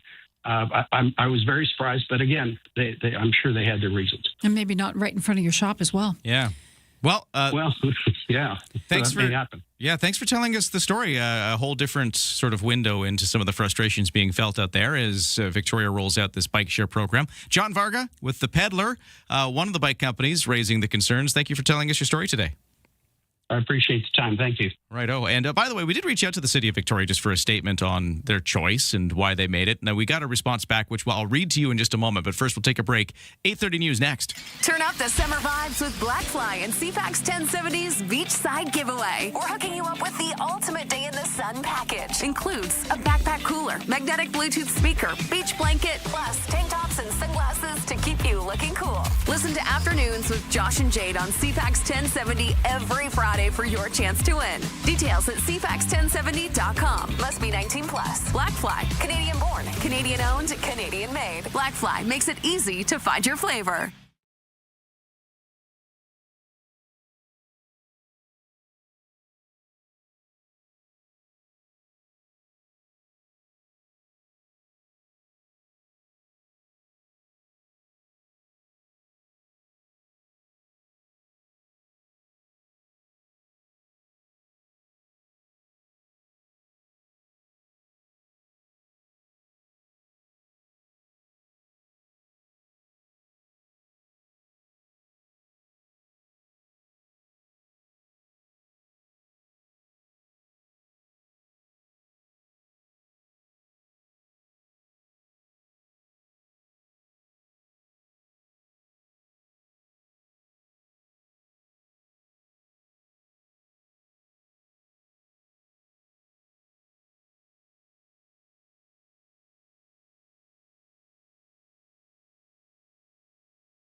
CFAX Victoria. An iHeart radio station. If it's happening, It's here. CFAX 1070. Good morning, 8:31 on Thursday, August the 20th. Today is looking sunny again. Right now, we're sitting at 17 degrees. We'll get you a full forecast in a moment. Right now, the news begins, and here is Lisa. Good morning. What is National Radio Day? Chorus Entertainment announcing it's making cuts to its TV and radio operations. A company spokesperson says it has made a small number of changes in select markets, including jobs at Global BC, Global National, News 640, and Talk Radio. They say the changes are difficult but necessary to ensure its teams are structured in a sustainable way while minimizing disruption to local news and audio delivery. The latest move comes after Chorus cut dozens of jobs, mostly in Western Canada, earlier this year as part of programming changes across the country. Chorus recently reported a net loss of $36.5 million in its third quarter as its revenue for the period fell 16% compared with a year ago. Brenda Molina Navidad, The Canadian Press. On the BC wildfire front, there's 123 fires burning this hour, 43 considered out of control. 6 new fires started in the last 24 hours, 18 actually, on Vancouver Island, including 6 considered out of control. Firesmoke.ca shows wildfire smoke levels will be fairly non-existent today and tomorrow over southern Vancouver Island. On the mainland, that stage re-entry is unfolding in Summerland. More than 4,500 properties in Summerland have been taken off the evacuation list, but they remain on evacuation alert, meaning they should be ready to leave at short notice. The Bald Range wildfire that forced them out continues to burn out of control, but away from the community. Some residents are now returning home to the stenches of wildfire smoke and rotting food in their fridges. For others, there's no home to return to. Some on the outskirts are still waiting as crews assess the ongoing risks and work to repair power infrastructure. Jason White, The Canadian Press. We're learning a contingent of Canadian ministers heading to Washington, D.C. again today for meetings with American counterparts trying to get that pending trade deal across the finish line. Other efforts for the Prime Minister continue here at home. Mark Carney trying to get all the premiers on board, going hand in hand to them yesterday asking about alcohol. CTV's Jeremy Sharon has the latest developments. By all accounts, it would appear, the premiers were briefed on where talks were at. But again, it would appear that talks aren't totally over and that, the deal is not across the finish line yet. And so the big question still is what can be achieved today and where does that bring us tomorrow when we get into day 3 of this extension that U.S. President Donald Trump granted Canada in terms of avoiding the 50% tariffs. And by then, will all the premiers be on the same page? Prime Minister asking the premiers, making a personal appeal to put booze back on the shelves. Of course, BC banning it based on the tariff war. CTV's Mike Walker getting reaction on the streets. We'll stick with Canadian products, thanks. We found it no challenge really to move on from American red wines to Australian and South American red wines. The U.S. alcohol industry is hoping relations can return to normal. We have lost 73% of our exports. If American alcohol returns to shelves, a recent poll from Nanos Research for CTV News found 74% of Canadians are unlikely to buy it. I like California wines. And I want Ford to put it back. Many consumers still leery. I don't trust anything Trump says. I never have. If this is in fact a done deal. Mike Walker, CTV News. On health news, medical experts talking about the potential breakthrough in cancer treatment, a personalized cancer vaccine showing promise. ABC News chief medical correspondent Dr. Tara Narula reports a treatment built from a patient's own cancerous tumor delayed the reoccurrence of a serious form of skin cancer and blocked its spread in high-risk patients. In that group that got the vaccine in Keytruda, they did in fact find a decreased risk of recurrence or spread and no more safety signals than normal. There are, of course, vaccines available for cancer at this point, but what's novel here is how personalized it is. And that's your news to 8:36.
Your CFAX 1070 news poll question. We're asking you if your confidence in your ability to spot misinformation posted online. 65% say somewhat, 26% are very confident, 9% not at all.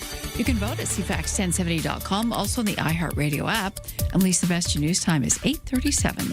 Thank you, Lisa. We are in the middle of a conversation about the bike share program coming to Victoria. You might be seeing the lime green stands being set up around town. We were just talking to a bike shop owner, a rental owner, who was very upset with the decision not to, about which one they picked, but the fact that they're putting some of these bike pickup spots near to their tourist rental spots. Yeah, so that was a bite out of business. Yeah, that was his opinion. So we thought we'd also reach out to the city of Victoria and just sort of ask, because it's been a bit controversial, the choice of the Lime bikes. We got a response back from the city. They gave us just sort of a statement. We want to read that for you in just a few moments after our sports and traffic and weather. Stand by for that continuing conversation. Right now, over to the sports, and let's start in baseball, where frustration for the Blue Jays last night, as much of the blame for their 7-6 loss to the Rays is being placed on two hard-to-ignore defensive mishaps by outfielder Jesus Sanchez. Starting pitcher Max Scherzer even showing his anger on the field. But then after the game, he refused to throw his teammate under the bus. Obviously, a misplay, mistakes, but I'm not going to sit here and point fingers and talk about those things. I look at myself and I take accountability for my mistakes. I'm a team guy. I don't sit here and point fingers and talk about other people's mistakes. I talk about my mistakes, and I'm accountable, and I stand here in front of myself and answer mistakes that I made. The Jays remain 1 point back of a playoff spot as of this morning, but they will wrap up their series with Tampa Bay this afternoon for their third game. Over to lacrosse, where we have the senior Victoria Shamrocks in action and the junior A Shamrocks in action last night for two different things. Let's start with the juniors, because the Minto Cup continues and the Victoria Junior A Shamrocks have gotten through to the final. The final is not just a single knockout game. They actually are going to move on and play a full best of 3 round versus the Raiders Lacrosse Club. So those are the two teams that made it through to the end. For Victoria, we made it to the end by beating the Calgary Mountaineers 9-2 in the semifinal yesterday. The senior Shamrocks in action last night at home at the Q Center. This is the WLA final, best of 7, against the Coquitlam Adnacks, and it was the Adnacks that took last night's game 5-4. That was game 3. It puts Coquitlam in a 2-1 series lead. Next game will be tomorrow night on the mainland. That is your CFAX Sports. It's 8:39.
.40. Let's check CFAX 1070 traffic and weather. But first, I should let you know that the morning show is brought to you by Bluebird Cabs. Download the new Bluebird Cabs app at Bluebird Cabs Ltd. They're proudly local and Canadian-owned and run since 1946.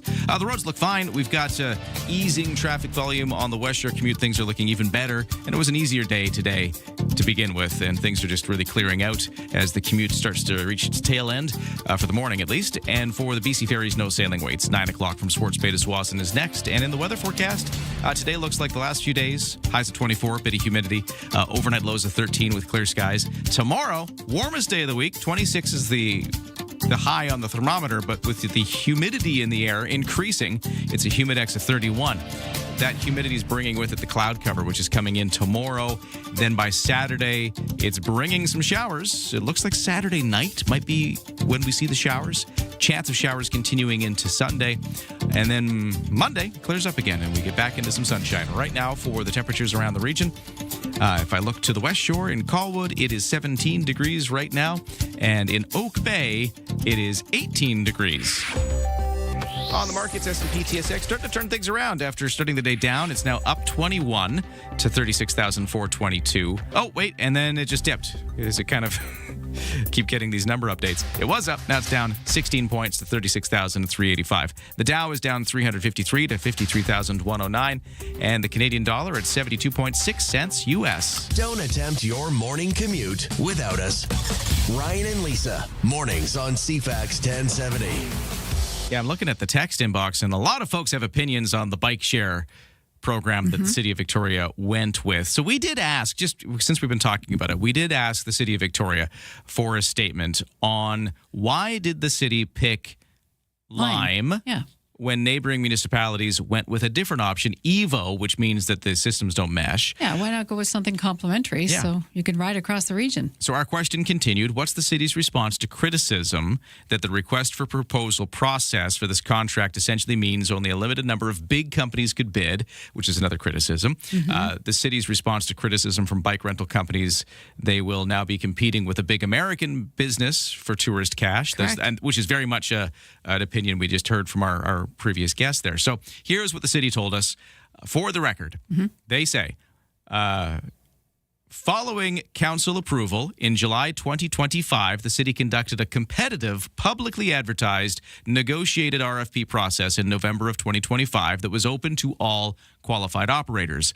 Lime was selected through a rigorous evaluation process that assessed experience, operating approach, parking management, technology, financial value, sustainability, equity, accessibility, and social value. The contract provides a stable, long-term bike share service through a 5-year term with renewable options, giving certainty to users, the city and the operator, while supporting investment in Canada.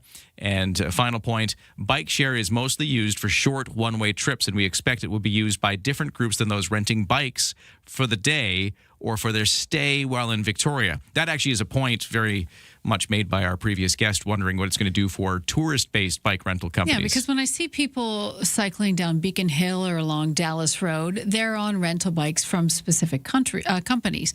But if they're available to people getting, for example, off the cruise ships, and they're sitting right there, they're going to take them versus trying to ferret out. But you need like an app and an account and everything to use these things, the Lime bikes. Most people do. Like having an account for different transportation apps are ubiquitous in other parts of the world. We're just trying to catch up here on Vancouver Island.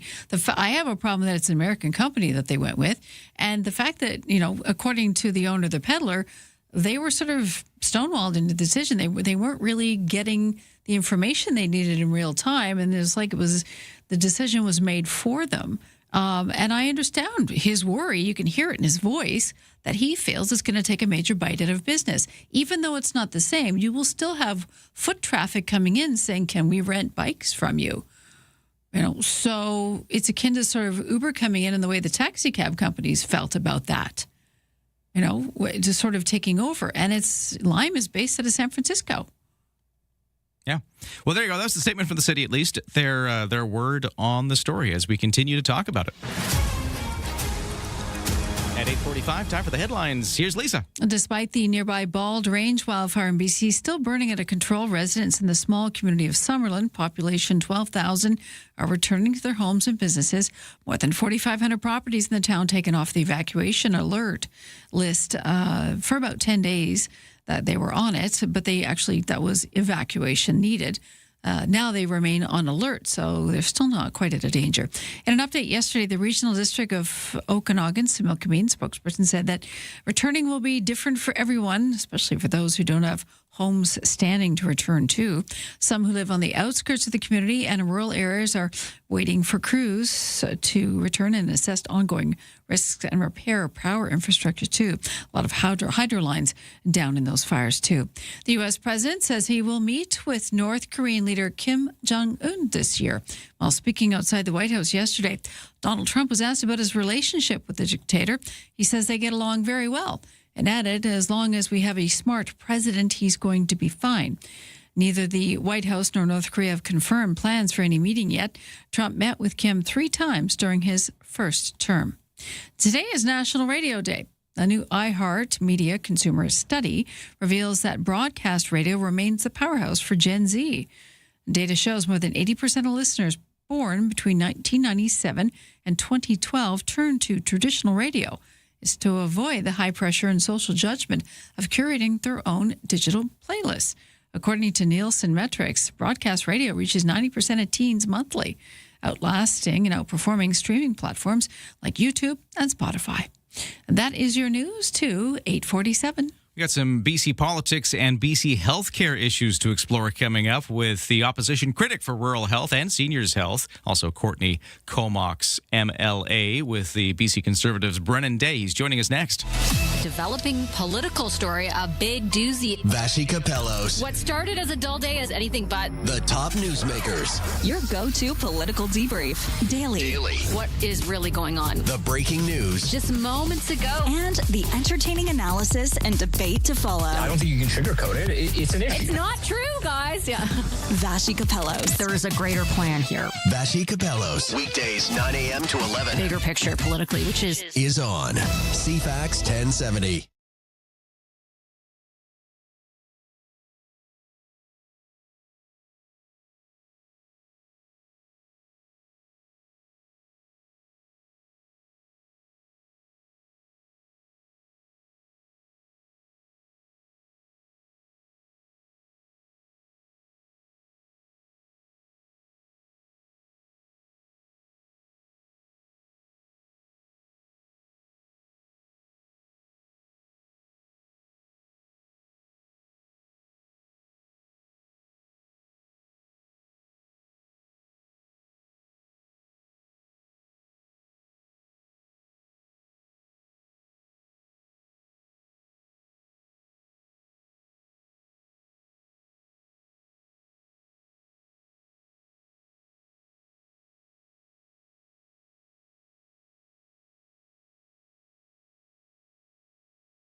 CFAX 1070 traffic and weather. It's 8:49, and what's going on the roads? Well, things are really clearing out. The commute is easing. If you see otherwise, text me at 71010. For BC Ferries, no sailing waits. And for the weather forecast, sunny today.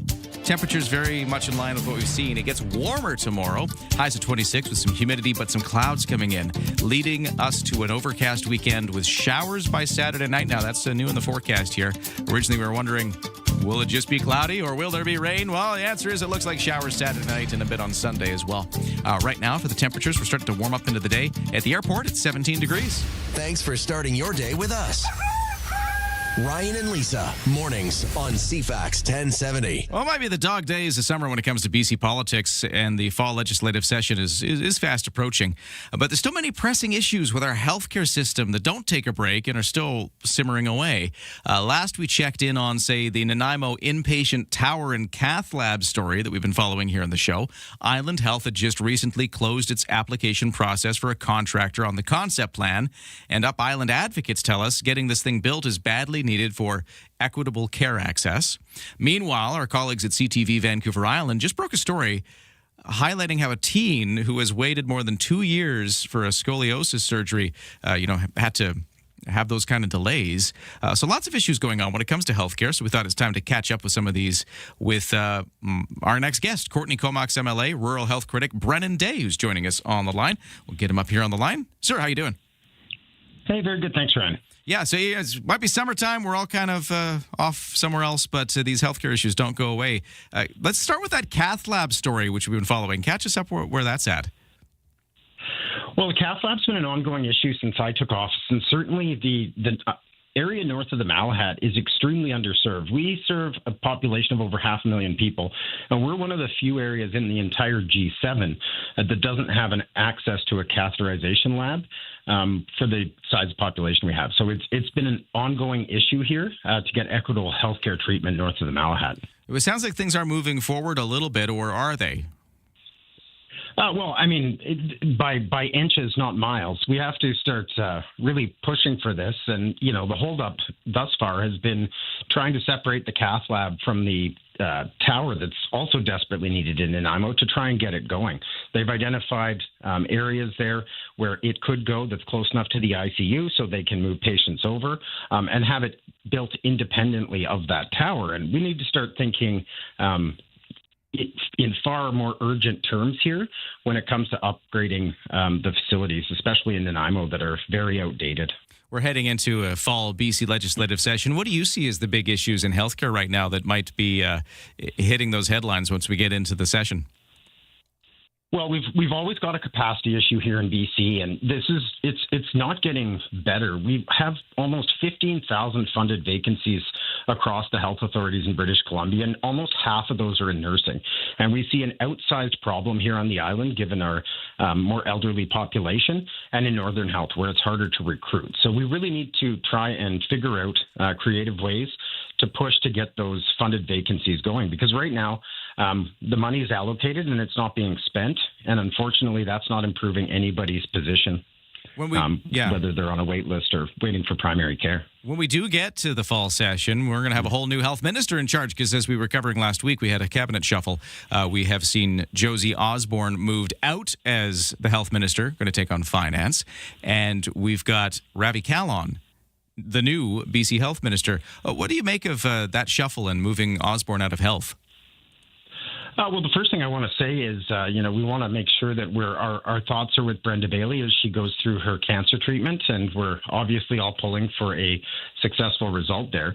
But realistically, I think the shuffle shows how narrow the bench strength is with the NDP caucus. We're sort of playing shuffleboard with 3 or 4 ministers trying to fill these roles, and unfortunately, Kahlon inherits the same shortages, delays, and capacity problems that were there with under Minister Osborne. And despite my good working relationship with Josie Osborne, the numbers, the top line numbers that the government continues to talk about in terms of spending are not being followed through into actual results that patients feel and hear on the ground. Yeah, so having such a huge ministry with all these challenges we just laid out, it's always interesting to see when somebody else takes over and moves around. How much do you think a minister affects things? Like with a juggernaut like BC Health, does a different minister actually change the picture at all? I think it can, but it's going to require somebody that's willing to think creatively and push for serious reform within the health authorities. Tinkering around the edges is clearly not working. We've now got 1.3 million British Columbians without access to a primary care provider. And although the government is touting that progress is being made on that, we continue to fall further behind. When this government took office in 2017, there was 800,000 people on a wait list. That number has now grown by 500,000 people. And certainly the lived experience of people on the ground is that the system is struggling desperately to try and keep up to the demand. Talking to BC Conservative MLA Brennan Day. He's their rural health critic, also the Courtney Comox MLA. Healthcare, still a lot of big issues in the news as summer continues on, as we get closer to that fall session of the legislature. Hey, can I ask, so BC Conservative news as well recently with Peter Millibar leaving the caucus, and there's been a lot of talk after that about if others could be thinking of leaving. So I'm just going to ask you, how are you feeling? Are you still happy in the party? Any thoughts of jumping ship? Yeah, so I endorse Peter, and I respect the decision he's made. Obviously, it's a huge loss to our team. He was an absolute juggernaut when it came to holding finance to account, and unfortunately, I think Josie's going to get a bit of a pass here, and that to me is absolutely unacceptable for a Conservative Party. But just because Peter left doesn't mean I stop believing the things that I believed during the leadership race, and I've made a decision to stay at the table and work inside the room to try and push for the issues that I believe in. I think pragmatic, forward-looking conservatism that, offers solutions rather than just criticism is critical to showing the failures of this NDP government, of which there are many. We can't let them off the hook. You're planning to stay, so we were going to see Brennan Day still with the BC Conservative Party. But there's a lot of people talking about whether or not Peter Millibar is just a sign that there's this big tent that's not going to be able to be held together by new leader Carrie Lynn Finlay. But I guess for your part, though, you feel like this is still the place to stay.